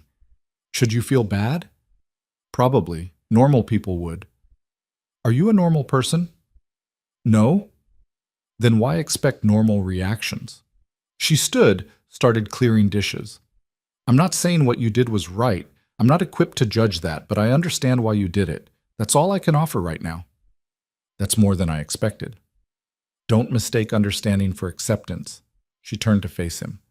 I understand why you hurt people, why you kill them, why violence is your default solution. But that doesn't mean I accept it. Doesn't mean I'll ever be comfortable with it. I'm not asking you to be comfortable. What are you asking for then? Dominic didn't have an answer. He didn't know what he wanted from her beyond her not being terrified, beyond some kind of peace between them that made the marriage bearable, beyond the growing feeling that having her in his life mattered in ways he couldn't explain. I'm asking for time, he finally said. Time to figure out what this is, what we are. We're two people trapped in an arrangement neither of us wanted. That's what we are. And what could we be? If we tried? She looked at him for a long moment. I don't know. Maybe something less painful. Maybe something that doesn't feel like drowning. Maybe... She stopped. Maybe we should just take it one day at a time and stop trying to define it. One day at a time. Yeah. She moved toward her bedroom. Good night, Dominic. Good night. She paused in the doorway. For what it's worth, I'm glad you're trying. Even if I don't always know how to respond to it, the effort matters. Then she was gone, her door closing with a soft click that somehow didn't sound like defeat anymore. Just sounded like an ending to one day and the promise of another beginning tomorrow. Dominic sat alone in the living room, looking at the city lights and thinking about bloody knuckles and dead men and a girl who was trying so hard to find humanity in a situation designed to strip it away. He'd built his empire on being feared, on never showing weakness, on crushing anyone who challenged him. And now his greatest challenge was a 22-year-old woman who looked at him with a mixture of fear and hope and asked him to be better than everything he'd ever been. The question was whether better was possible. Whether a man who'd made violence his language could learn to speak in kindness. Whether someone who'd spent 20 years building walls could tear them down for a person he barely knew. He didn't have answers. Just bloody hands that would never quite come clean, a hollow feeling that violence no longer filled, and the growing certainty that Serafina Vale was changing him in ways he didn't fully understand. And that terrified him more than anything else ever had. 2 weeks passed in careful negotiation of space and silence. Serafina started her volunteer work at the elementary school in Brooklyn, coming home with stories about kids who couldn't read yet but loved books anyway, about the way second graders approached the world with fearless curiosity. Dominic listened to these stories over dinner and found himself wanting to protect that brightness in her voice, that glimpse of who she might have been if her father hadn't sold her future. Victor's security team became invisible shadows, always present but never intrusive. Serafina learned to ignore them, the way city people learn to ignore sirens. She was adapting, finding rhythms in captivity that almost resembled normalcy. Almost. The call came on a Tuesday morning. Dominic was in a meeting with his lawyers about territorial disputes when Marcus burst in without knocking. We have a situation. Dominic stood immediately. Serafina? No, her sister, the youngest one. Someone tried to grab her outside her school. Everything went cold. Tried? Our guys stopped it, but it was close, too close. Marcus's face was grim. It's escalating. Dominic was already moving, phone out, calling Victor. Get Serafina home, now, and bring me Marco Colombo. Boss, if we grab Marco, this becomes a full-scale war. Then we go to war. Nobody touches those kids. Nobody. He ended the call. Marcus was watching him with something like concern. You need to think about this. Really think. Starting a war over what?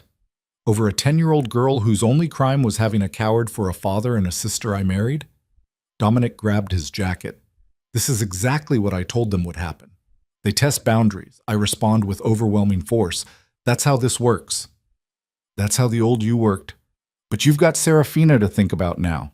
You go to war, she becomes a target. Everyone knows that. She's already a target. They proved that when they sent me her picture, when they went after her sister. Dominic headed for the door. The only way to keep her safe is to make everyone so afraid of me that they wouldn't dare. Or you could negotiate. Find a middle ground with Colombo. There is no middle ground with people who threaten children, Victor called back within minutes. Serafina's secure. She's on her way back now, but she's asking questions. Tell her I'll explain when I get there. Boss, she's not going to take this well. She's already freaking out about her sister. Then keep her calm until I arrive. Dominic climbed into his car, the driver already pulling into traffic. And find Marco. I don't care what it takes. The drive back to the penthouse felt endless. Dominic's mind ran through scenarios, contingencies, all the ways this could blow up.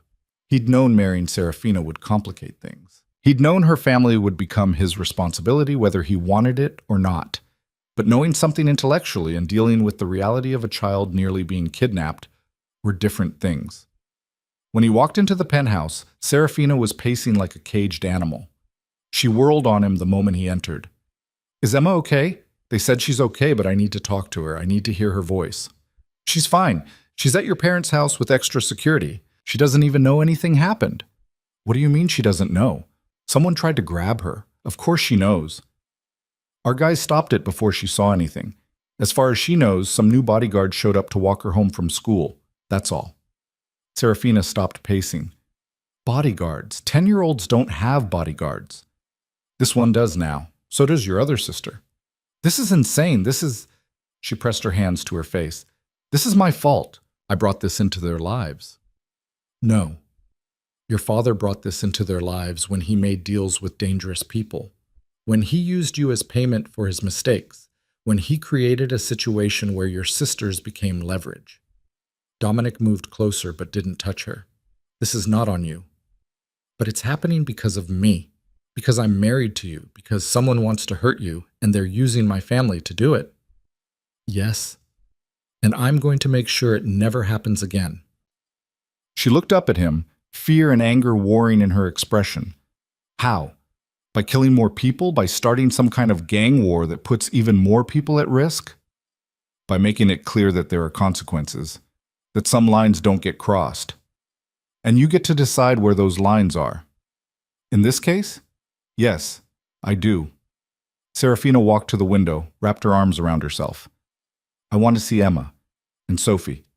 I need to see them. Not yet. Not until we know it's safe. When will that be? When I've dealt with Marco Colombo. Dealt with. She turned to face him. You mean killed? Just say it. You're going to kill him. If that's what it takes. And if killing him makes things worse, if his people retaliate, if more children become targets, they won't. Not after I'm done. You can't possibly know that. I know how power works in this world. I know that strength is the only language people like Marco understand. I show weakness now, show that I can be pressured through your family, and it becomes open season. Every enemy I have will think they can hurt me by hurting the people you love. Serafina was quiet for a long moment. I hate that you're right. I know. I hate that violence is the answer, that we can't just talk this out like reasonable people. Marco stopped being reasonable when he sent someone after a child. So did you. The moment you killed that first person. The moment you decided power was more important than humanity. She held up a hand when he started to respond. I'm not saying you're wrong about Marco. I'm saying you're both operating in a world where children are acceptable casualties, where fear is currency and violence is the only negotiation that matters, and I'm trapped in the middle of it. Then what do you want me to do? Let it go? Wait for them to actually succeed in taking Emma next time? No, I want you to. She stopped, frustrated. I don't know what I want. I want my sister safe. I want to not be terrified every second of every day. I want to live in a world where 10-year-olds don't need armed guards, but that's not the world we live in, is it? No. So do what you're going to do. Protect them. Protect me. Use whatever violence you think is necessary. Her voice went hollow. Just don't expect me to pretend it doesn't make me sick. Dominic's phone rang. Victor. We have Marco. He's asking to talk. I'll be there in 20 minutes. He says he wants to meet face to face. Neutral ground. Just you and him. That's a trap. Probably. But he's offering information. Says there's something you need to know before you start a war. Dominic considered. Set it up. But I want eyes everywhere. He makes one wrong move, we end it. He hung up. Serafina was watching him. You're going to meet with him. Yes. Is that smart? Probably not. But I need to hear what he has to say. You mean you need to look him in the eye when you decide whether to kill him? She knew him too well already. Yes. Then I'm coming with you. Absolutely not. Why? Because it's dangerous. Everything about this life is dangerous. At least if I'm there, I can see it firsthand instead of sitting here imagining worse. Serafina, I'm not asking permission. I'm telling you I'm coming. You want me to understand your world? Let me see it. All of it. Not just the parts you think I can handle. Dominic wanted to argue, to lock her in the penthouse where it was safe. But the look in her eyes told him she'd find a way to follow anyway. And maybe she was right. Maybe she needed to see the ugliness up close to understand why he did what he did. Fine, but you stay in the car with Victor. You don't get out. You don't interfere. You just watch. Agreed. The meeting was set for a warehouse in Queens, industrial and isolated. Dominic arrived with Victor and 2 other security guys, plus Serafina in the back of the SUV. Marco was already there, leaning against a black sedan with 3 of his own men standing nearby. Stay here, Dominic told Serafina. No matter what happens. I will. He stepped out of the vehicle. Marco watched him approach, his expression unreadable. Virelli, thanks for coming. You've got 5 minutes to tell me why I shouldn't end this right now. Because I'm not the one who sent people after your wife's sister. That stopped Dominic cold. You're lying. Am I? Think about it. What do I gain from escalating with you? You took the shipping routes, yeah. I'm pissed about it, but I'm not stupid enough to start a war over territory I was barely profiting from anyway. Then who took the picture? Who sent Danny to watch Serafina? Danny worked for me, but he was also working for someone else. Someone who wanted you to think I was behind this.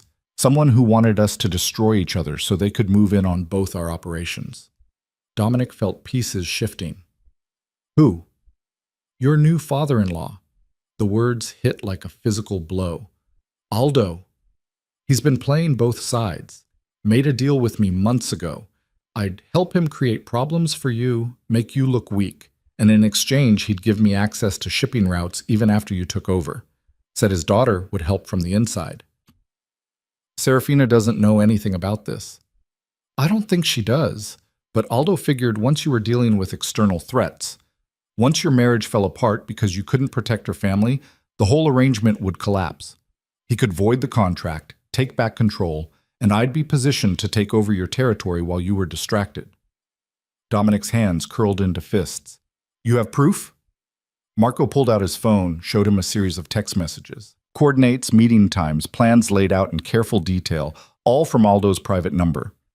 He sent Danny to take that picture. Told him to make it look like my operation. Then he arranged the grab attempt on the kid to push you into starting a war with me. Marco's smile was cold. Guy's willing to risk his own daughter getting hurt just to get out from under your thumb. That's some cold shit even by our standards. Dominic felt rage building, white-hot and focused. Why are you telling me this? Because I don't like being used, and because Aldo Val is the kind of weasel who makes us all look bad. He needs to learn there are consequences. Marco pocketed his phone. I'm not saying you and I are friends. We're not. But we don't need to be enemies either. Not over this. What do you want? I want Aldo handled, permanently. And I want a small percentage on the shipping routes, just enough to make peace. Dominic considered. Every instinct screamed that this was a trap, that Marco was playing him, but the evidence was there, the logic sound, and it made a terrible kind of sense. Aldo was exactly the type of coward who'd risk his own children to save himself. I'll think about it. Don't think too long. Aldo's got more moves planned. Next time, it might not be just an attempted grab. Next time, one of those kids might actually disappear. Dominic turned and walked back to the SUV. Serafina was watching through the tinted window, her face pale.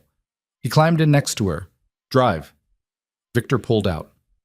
They were 3 blocks away before Serafina spoke. What did he say?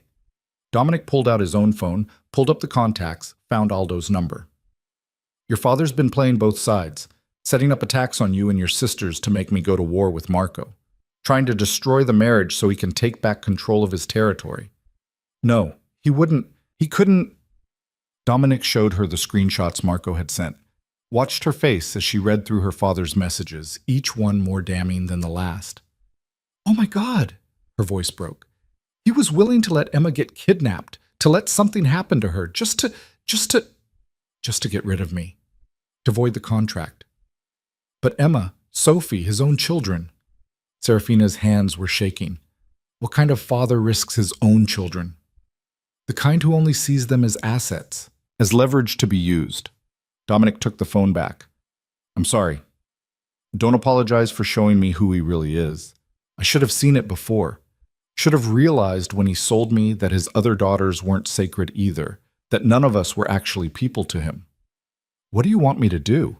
She looked at him, and in her eyes Dominic saw something he'd never seen before. Not fear, not resignation. Something harder, colder. I want you to protect my sisters, really protect them, not from external threats. From him, from our father. That means taking him out of the picture completely. I know what it means. Her voice didn't waver. He'll keep using us, keep putting us at risk. As long as he's alive and desperate, Emma and Sophie will never be safe. Serafina, you're asking me to? I'm asking you to do what you do, what you're good at. Remove a threat. She met his eyes. I'm asking you to kill my father. The words hung in the air between them, stark and brutal. Dominic searched her face for hesitation, for the girl who'd flinched at his touch 2 weeks ago. But she was gone. In her place was someone who'd been pushed too far, who'd learned too quickly how little protection family provided when the family was rotten. You're sure? He tried to have Emma kidnapped. He's been orchestrating attacks on me. He sold me and then tried to destroy the one thing that actually came from it, you trying to be decent. Her jaw set. I'm sure. Once this happens, there's no going back. You can't unknow that your husband killed your father. I already can't unknow that my father tried to have his own daughters hurt.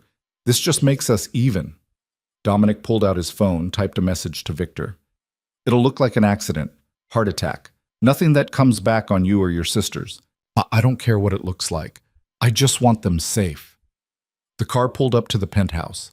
They rode the elevator in silence, the weight of what they'd just agreed to pressing down like stone. Once inside, Serafina walked straight to the window, stared out at the city. I'm a terrible person. Her voice was quiet. I just ordered my father's death, and I don't feel bad about it. You're not terrible. You're protecting the people you love. By becoming like you. By choosing violence as the solution. You're nothing like me. Aren't I?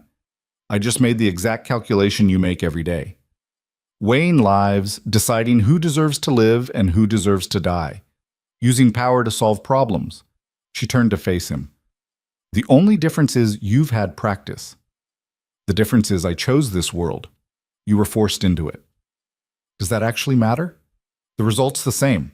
My father's going to die because I said so. Because I decided his life was worth less than my sister's safety. Dominic moved to stand beside her, careful to maintain distance. If you want to change your mind, I don't. That's what makes me terrible. I don't want to change my mind.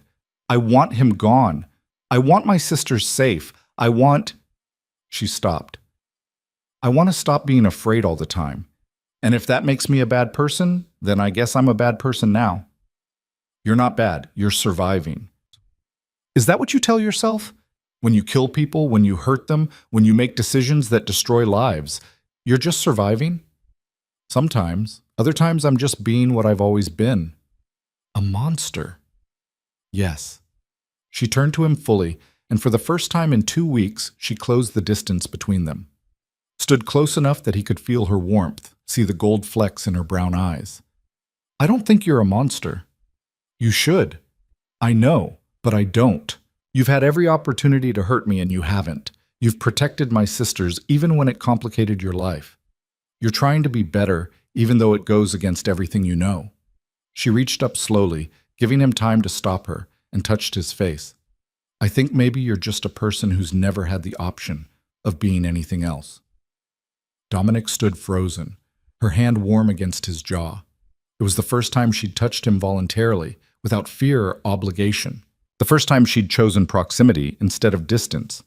Serafina, I'm still afraid of you. I probably always will be. But I'm starting to understand you, starting to see that the monster parts and the human parts are all tangled up together, that you can be both terrible and kind, dangerous and protective, that maybe people aren't just one thing. What changed?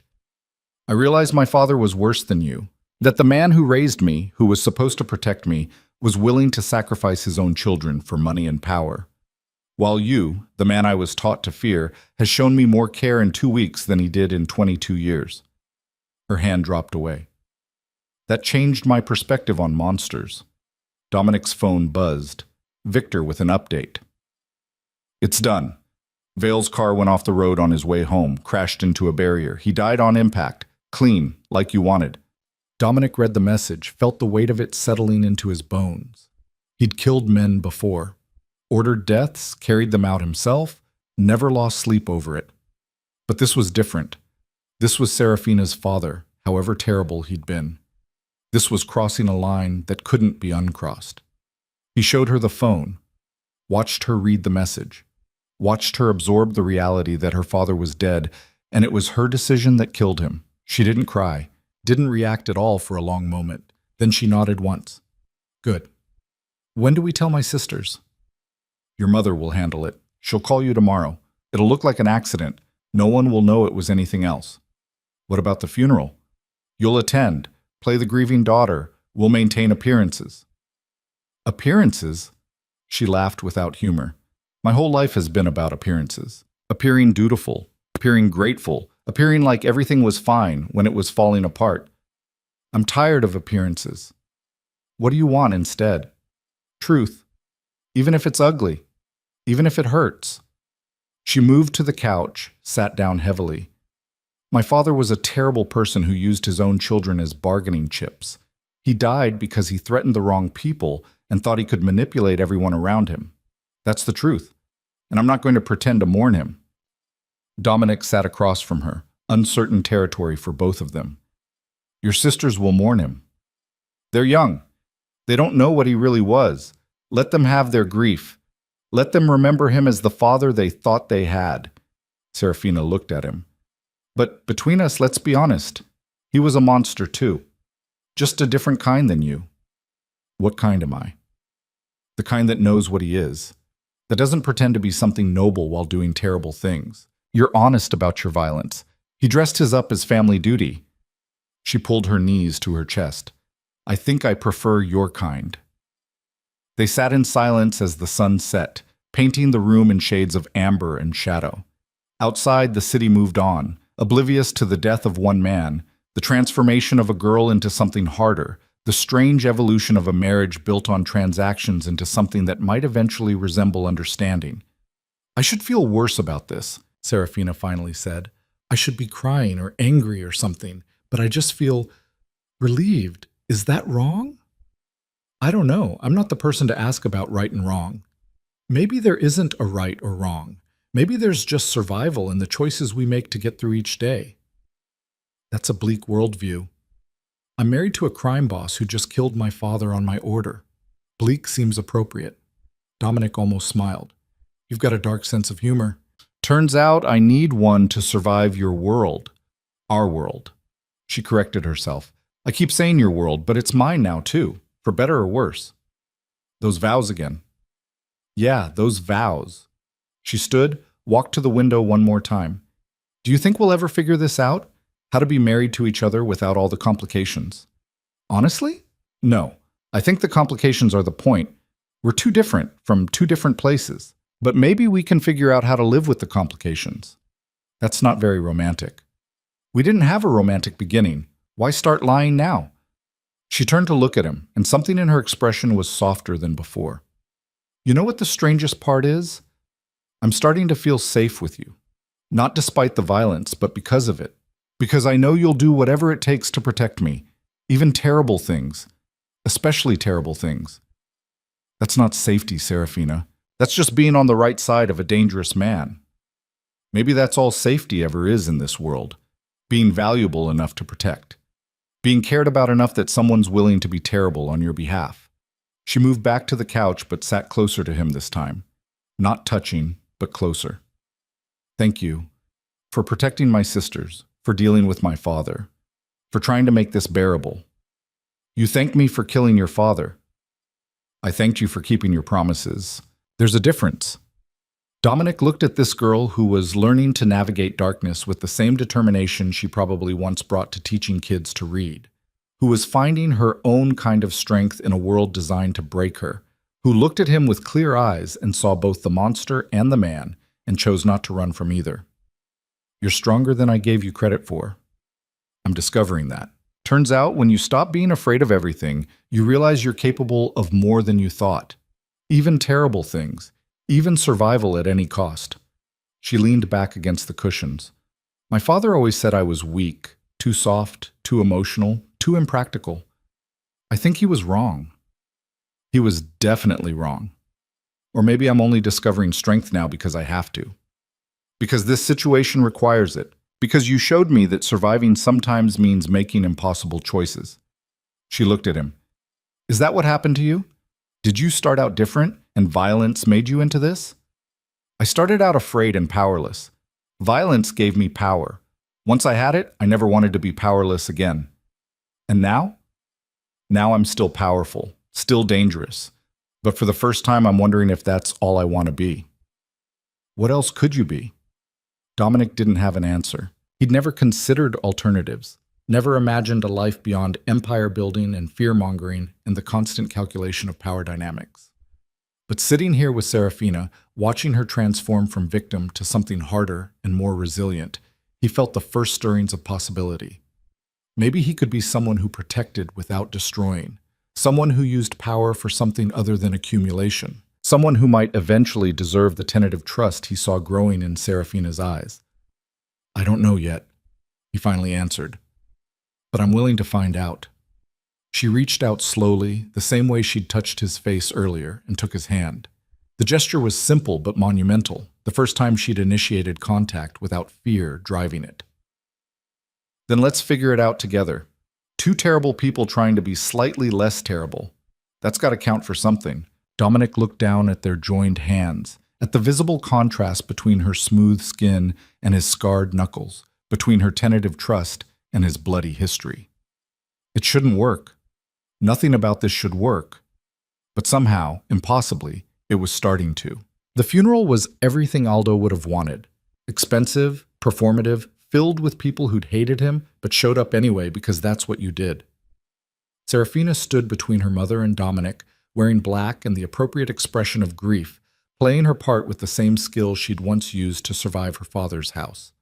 Emma and Sophie clung to Catherine, genuinely devastated, and watching their tears made something twist in Serafina's chest. Not guilt, she didn't regret what she'd done, but sadness that they'd lost the father they'd believed in, even if that father had never really existed. You okay? Dominic's voice was low, meant only for her. I'm fine, just ready for this to be over. Marcus approached after the service, offering condolences that sounded almost genuine. Your father was a complicated man. That's one word for it.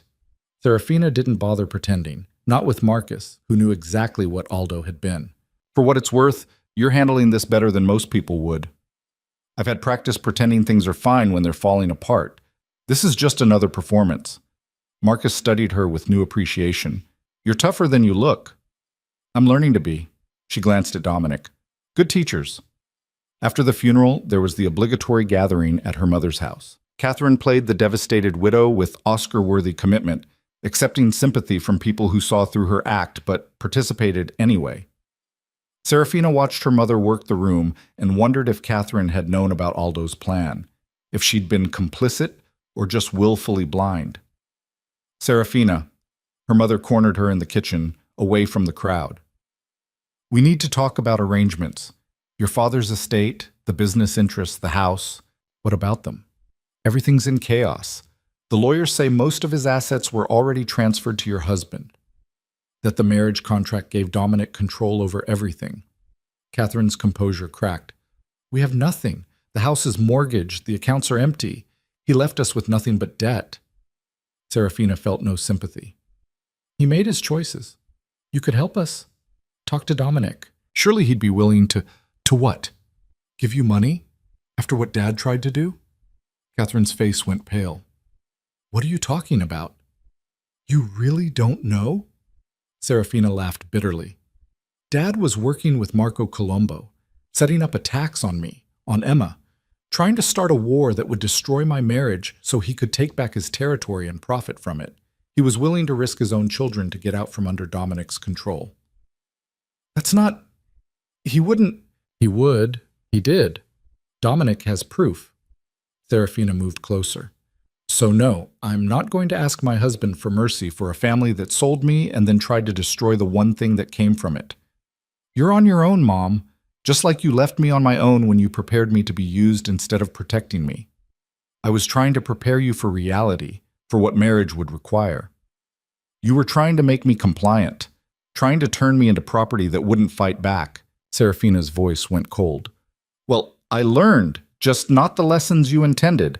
I learned that family doesn't mean protection, that duty is just another word for sacrifice, that the only person who'll actually protect me is the man you told me to fear. Catherine reached for her daughter's hand. Serafina pulled away. Don't. You made your choice when you sided with Dad, when you taught me to endure instead of teaching me to fight. Now live with it. She walked away, back to where Dominic stood talking with Victor. He looked at her questioningly. We're leaving, now. He didn't argue, just made their excuses and guided her to the car. Once inside, Serafina let out a breath she'd been holding for hours. That bad? My mother wants money, wants me to ask you for help because Dad left them with nothing. What did you tell her? That she's on her own, that I'm done being the solution to their problems. Dominic was quiet for a moment. If you want to help your sisters, my sisters are still minors. They're covered under the marriage contract's family protection clauses. They'll be taken care of. But my mother? She made her choices. She can live with them. You've gotten hard. I've gotten realistic. There's a difference. She looked out the window as the city slid past. Besides, I learned from the best. I'm not sure that's a compliment. It wasn't meant to be an insult either, just a fact. She turned back to him. Can we go somewhere? Not the penthouse. Somewhere else. Somewhere that isn't connected to any of this. Where? I don't care. Anywhere. I just need to breathe. Dominic gave the driver new instructions. They ended up at a park along the Hudson, the kind of place normal people went to walk dogs and watch sunsets. They sat on a bench overlooking the water, the city behind them, pretending for a moment that they were just two people instead of what they actually were.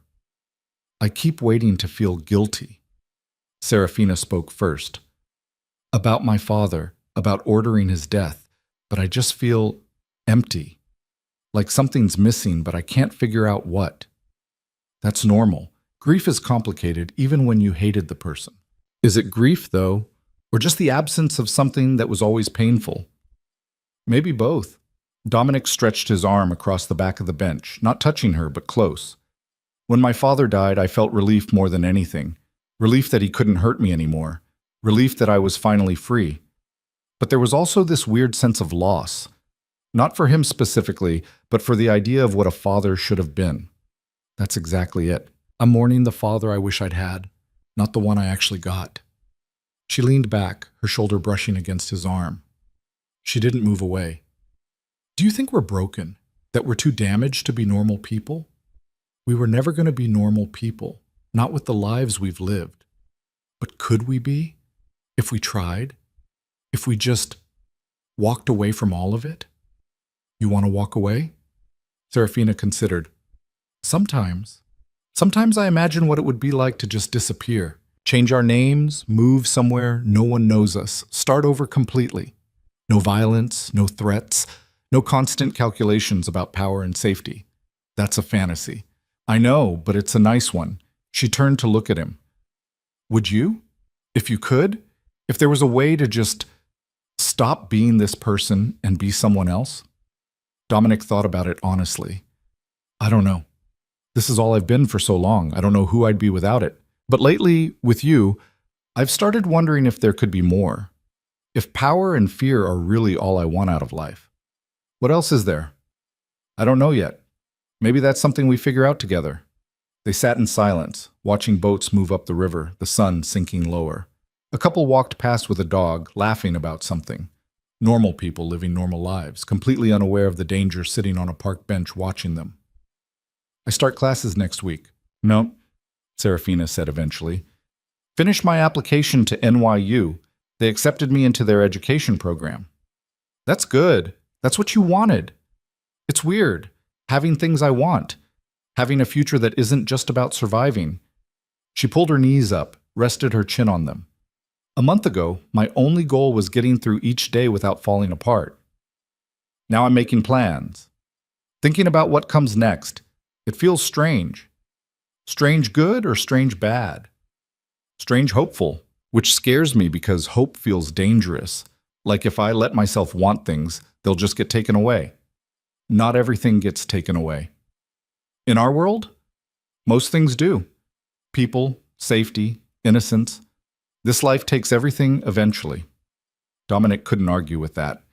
He'd seen too much, lost too much, to pretend otherwise. So what do? Just accept that everything's temporary and not try for anything better? I don't know. Maybe we try anyway. Maybe we build something knowing it could fall apart. Maybe that's all anyone can do. She looked at him. Are we building something? Or are we just surviving proximity? What do you think we're doing? I think we're learning each other. Learning how to exist in the same space without destroying each other. Whether that's building something or just making the best of a bad situation, I honestly can't tell yet. Fair enough. But I don't hate you anymore. I thought I would. Thought I'd spend my whole life resenting you for being part of this situation. But you're not the villain I expected. What am I then? Complicated. Dangerous but not cruel. Violent but not sadistic. Capable of terrible things but also capable of... She trailed off. Of what? Of caring. Even when you don't want to. Even when it complicates things. You care about my sisters. About me. You try to pretend it's just strategy, just protecting your interests, but it's more than that. Dominic wanted to deny it, to maintain the distance that had kept him safe for 20 years. But lying felt pointless. Serafina saw through him too clearly now. Yeah, it's more than that. Since when? I don't know. Somewhere between watching you fall apart on our wedding night and watching you order your father's death, somewhere in there you stopped being a transaction and started being a person I actually gave a damn about. That's not very romantic either. We established we're not romantic people. No, we're really not. She smiled, and it reached her eyes for the first time. But maybe we're something else. Something that works for us even if it wouldn't work for anyone else. They stayed in the park until the sun set completely, until the city lights took over and the temperature dropped. When they finally returned to the penthouse, something felt different, lighter somehow, like they'd left some weight behind on that bench overlooking the Hudson. The next weeks developed their own rhythm. Serafina started classes, filling the apartment with textbooks and the energy of someone rediscovering what they loved. She'd come home with stories about teaching methods and childhood development, about the kids she tutored who were starting to read chapter books. Dominic listened and found himself genuinely interested, not because it connected to business, but because watching her passionate about something mattered. He started coming home earlier, started having dinner with her not out of obligation, but because the alternative, working late in an empty office, felt less appealing. Started asking about her day and meaning it. Started sharing details about his own work, the parts that wouldn't terrify her, testing the boundaries of what honesty looked like between them. One night, about 6 weeks after Aldo's funeral, Serafina emerged from her bedroom wearing pajamas and hesitated in the hallway. Can I ask you something weird? Always. Would it be okay if I sat with you while you work? I don't want to interrupt, She shrugged. My room feels too quiet tonight. Yeah, of course. She curled up on the couch in his office with a textbook while he reviewed contracts. They existed in companionable silence, the kind that felt comfortable instead of tense. After an hour, Dominic looked up to find her asleep, the book open on her chest, her face peaceful in a way it never was when she was awake. He should wake her, send her to her own bed.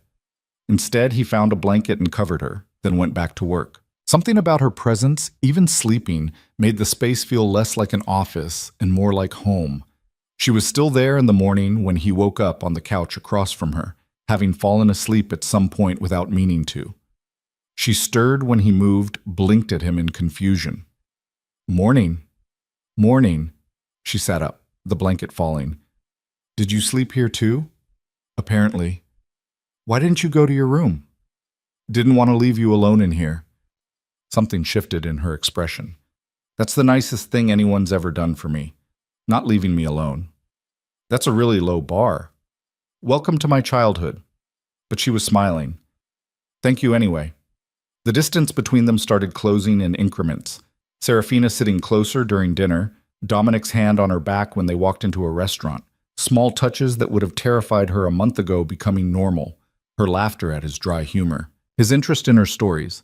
The careful architecture of two people learning to occupy the same space. But the world they lived in didn't allow for slow evolution. It demanded decisions. The call came on a Tuesday.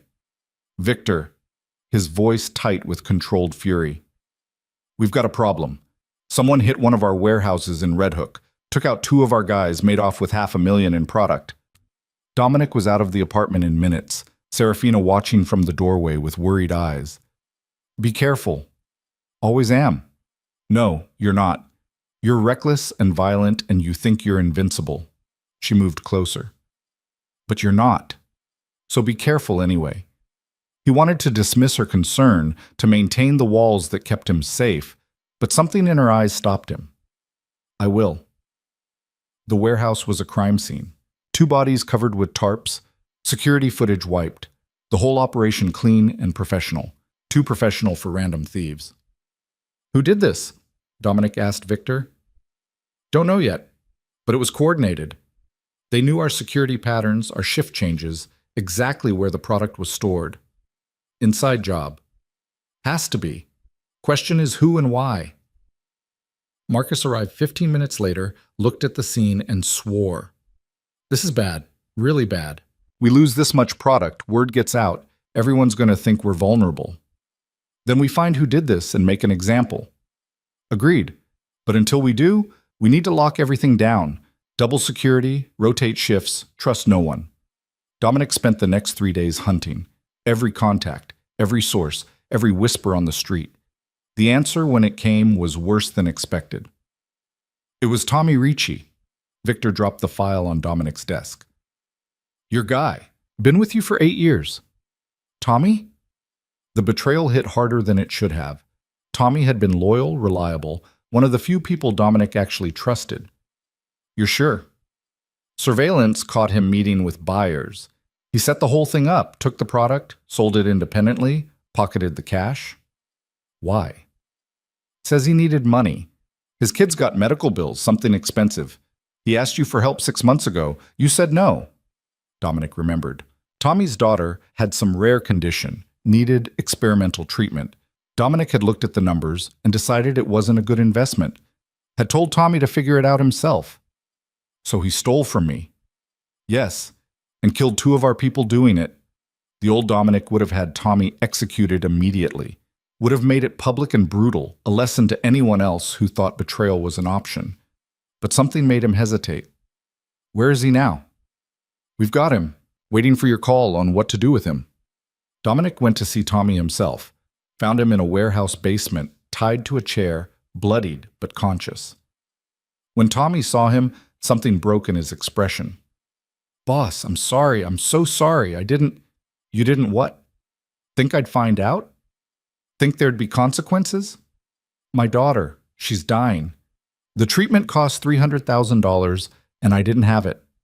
I asked you, you said no, and I didn't know what else to do. So you stole from me, killed 2 of my people, betrayed everything. I know it was wrong, but she's my daughter. She's 8 years old and she's dying, and I couldn't just... Tommy was crying now. I couldn't just let her die. Dominic felt something crack in his chest. A month ago, he would have killed Tommy without hesitation. But now he kept thinking about Serafina's sisters, about what she'd been willing to do to protect them, about the impossible choices people made when they were desperate. You should have come to me again, explained it was urgent. I did, 3 times. Your assistant kept saying you were too busy. That hit like a physical blow. Tommy had tried, had exhausted options, had made the desperate choice of someone out of alternatives. The people you killed, they had families too. I know, Tommy's voice broke. That's going to haunt me forever. But my daughter was dying and I couldn't think about anything else. Dominic pulled out his phone, made a call. How much for the treatment Tommy Ricci's daughter needs? $300,000? Wire it, today. To the hospital directly. Tommy stared at him. What? Your daughter gets her treatment. You get to live. But you're done working for me. You leave the city, you start over somewhere else, and you never come back. You try to contact anyone in my organization, you breathe wrong in my direction, and I finish what I started here. Understood? Why would you? Because I'm trying to be someone different than who I was. Because my wife taught me that maybe mercy isn't always weakness. Because you're a father who made terrible choices trying to save his daughter. And I can't punish that without becoming exactly the monster everyone thinks I am. Dominic turned to Victor. Cut him loose. Get him and his family out of the city by tonight. Boss, do it. Victor did, though his expression suggested he thought Dominic had lost his mind. Maybe he had. Maybe mercy was madness in their world. But Dominic was tired of being the person who only knew how to destroy. When he got home that night, Serafina was waiting up. She took one look at his face and knew something had happened. Tell me. He did. Told her about Tommy, about the betrayal, about the choice he'd made. She listened without interrupting, and when he finished, she moved across the room and hugged him. It was the first time she'd initiated that kind of contact, the first time she'd chosen to offer comfort instead of accept protection. Dominic stood frozen for a moment, then carefully wrapped his arms around her. You did the right thing. Her voice was muffled against his chest. Did I? I let someone who stole from me walk away, who killed my people. That makes me weak. No, it makes you human. It makes you someone who understands that people aren't just assets or threats, that they're complicated and desperate and trying to survive. She pulled back to look at him. It makes you someone I could actually love. Eventually. The word hung between them, huge and terrifying. Love. They'd never used it before, hadn't even approached the concept. But there it was, tentative and honest. Eventually? His voice was rough. I'm not there yet. I'm still learning you, still figuring out if I can trust this. But I could be. Someday. If we keep going like this. If you keep being this person instead of the one everyone expects. What if I can't? What if the old me comes back? Then I'll deal with it. But I don't think he will. I think you're changing. Maybe not completely, maybe not perfectly, but enough. Enough that I can see a future here that isn't just survival. Dominic pulled her closer, felt her relax into him. I don't know how to do this, how to be with someone, how to care about someone without it being leverage. Neither do I. We'll figure it out together. Make mistakes, fix them, make new ones. That's what people do. What if I hurt you? Not physically, but just by being who I am. Then you hurt me and we deal with it. But you're already doing better than anyone else in my life ever did. You're trying. That matters more than perfection. They stood there in the middle of the living room, holding each other, 2 broken people learning how to be less broken together. It wasn't romantic. Wasn't the fairy tale ending people wrote about. But it was real and honest and built on something more solid than illusions. The contract that had started this sat in a drawer somewhere, legal language binding them together. But what they were building now had nothing to do with contracts. It was choice. Messy, complicated, imperfect choice. Over the following months, they continued building. Serafina graduated, got her teaching certificate, started working at the same elementary school where she'd volunteered. She came home exhausted and happy, covered in marker stains and glitter, telling Dominic about 6-year-olds who'd learned to read their first sentence. He listened and found himself proud of her in ways that had nothing to do with ownership. He started transitioning his business, not abandoning it. He wasn't naive enough to think he could just walk away, but shifting focus. Moving money from purely criminal enterprises into legitimate businesses, using his power to protect instead of intimidate. It was slow, frustrating work that met resistance at every turn. But Victor supported him, and Marcus helped navigate the transition, and slowly the empire started looking less like a threat and more like a force that could actually do some good. They moved Serafina's sisters into the penthouse for a while when Catherine couldn't handle them anymore. Emma and Sophie transformed the space with their energy and chaos, and Dominic found himself enjoying the noise, found himself helping with homework and learning about middle school drama and becoming something like the uncle they needed. When Catherine finally hit bottom, drunk and desperate and alone, it was Serafina who extended mercy. Not reconciliation, not forgiveness, but enough help to get treatment, enough support to survive. Because that's what mercy looked like in their world. Not forgetting, but not destroying either.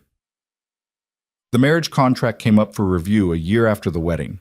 The lawyers presented it to Dominic with suggestions for renewals and modifications.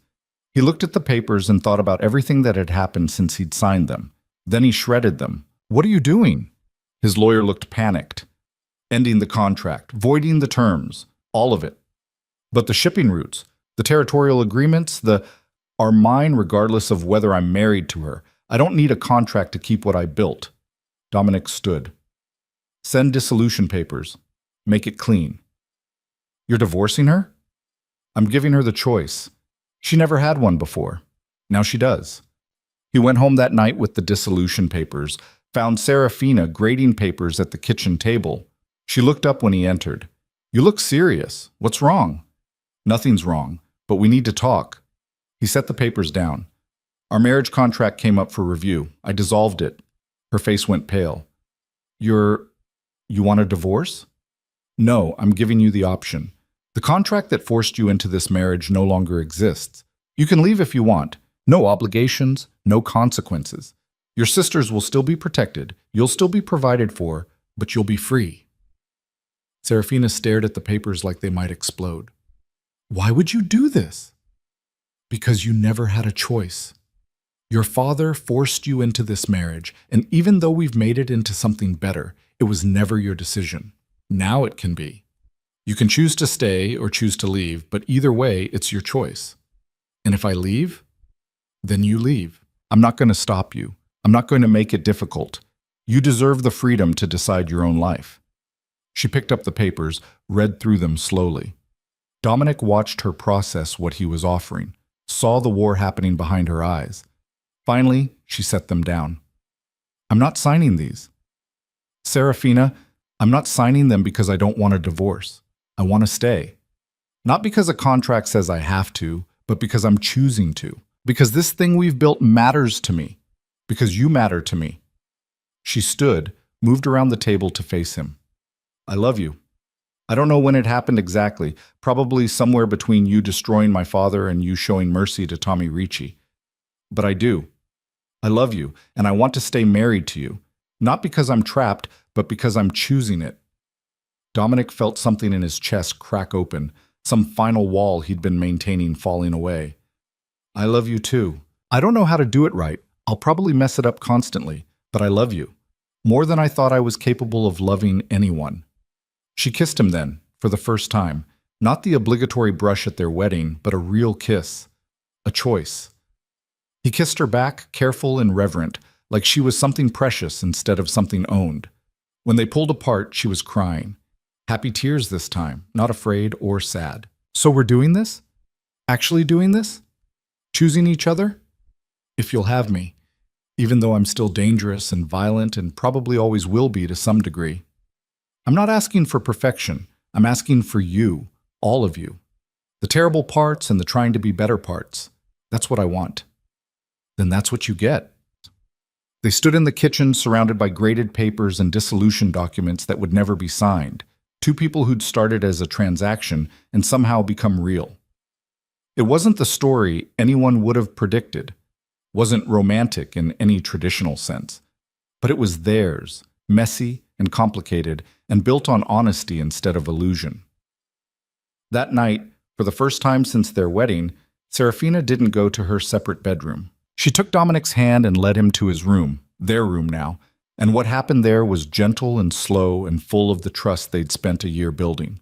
It wasn't perfect. She still had moments of fear. He still had to remind himself to be careful.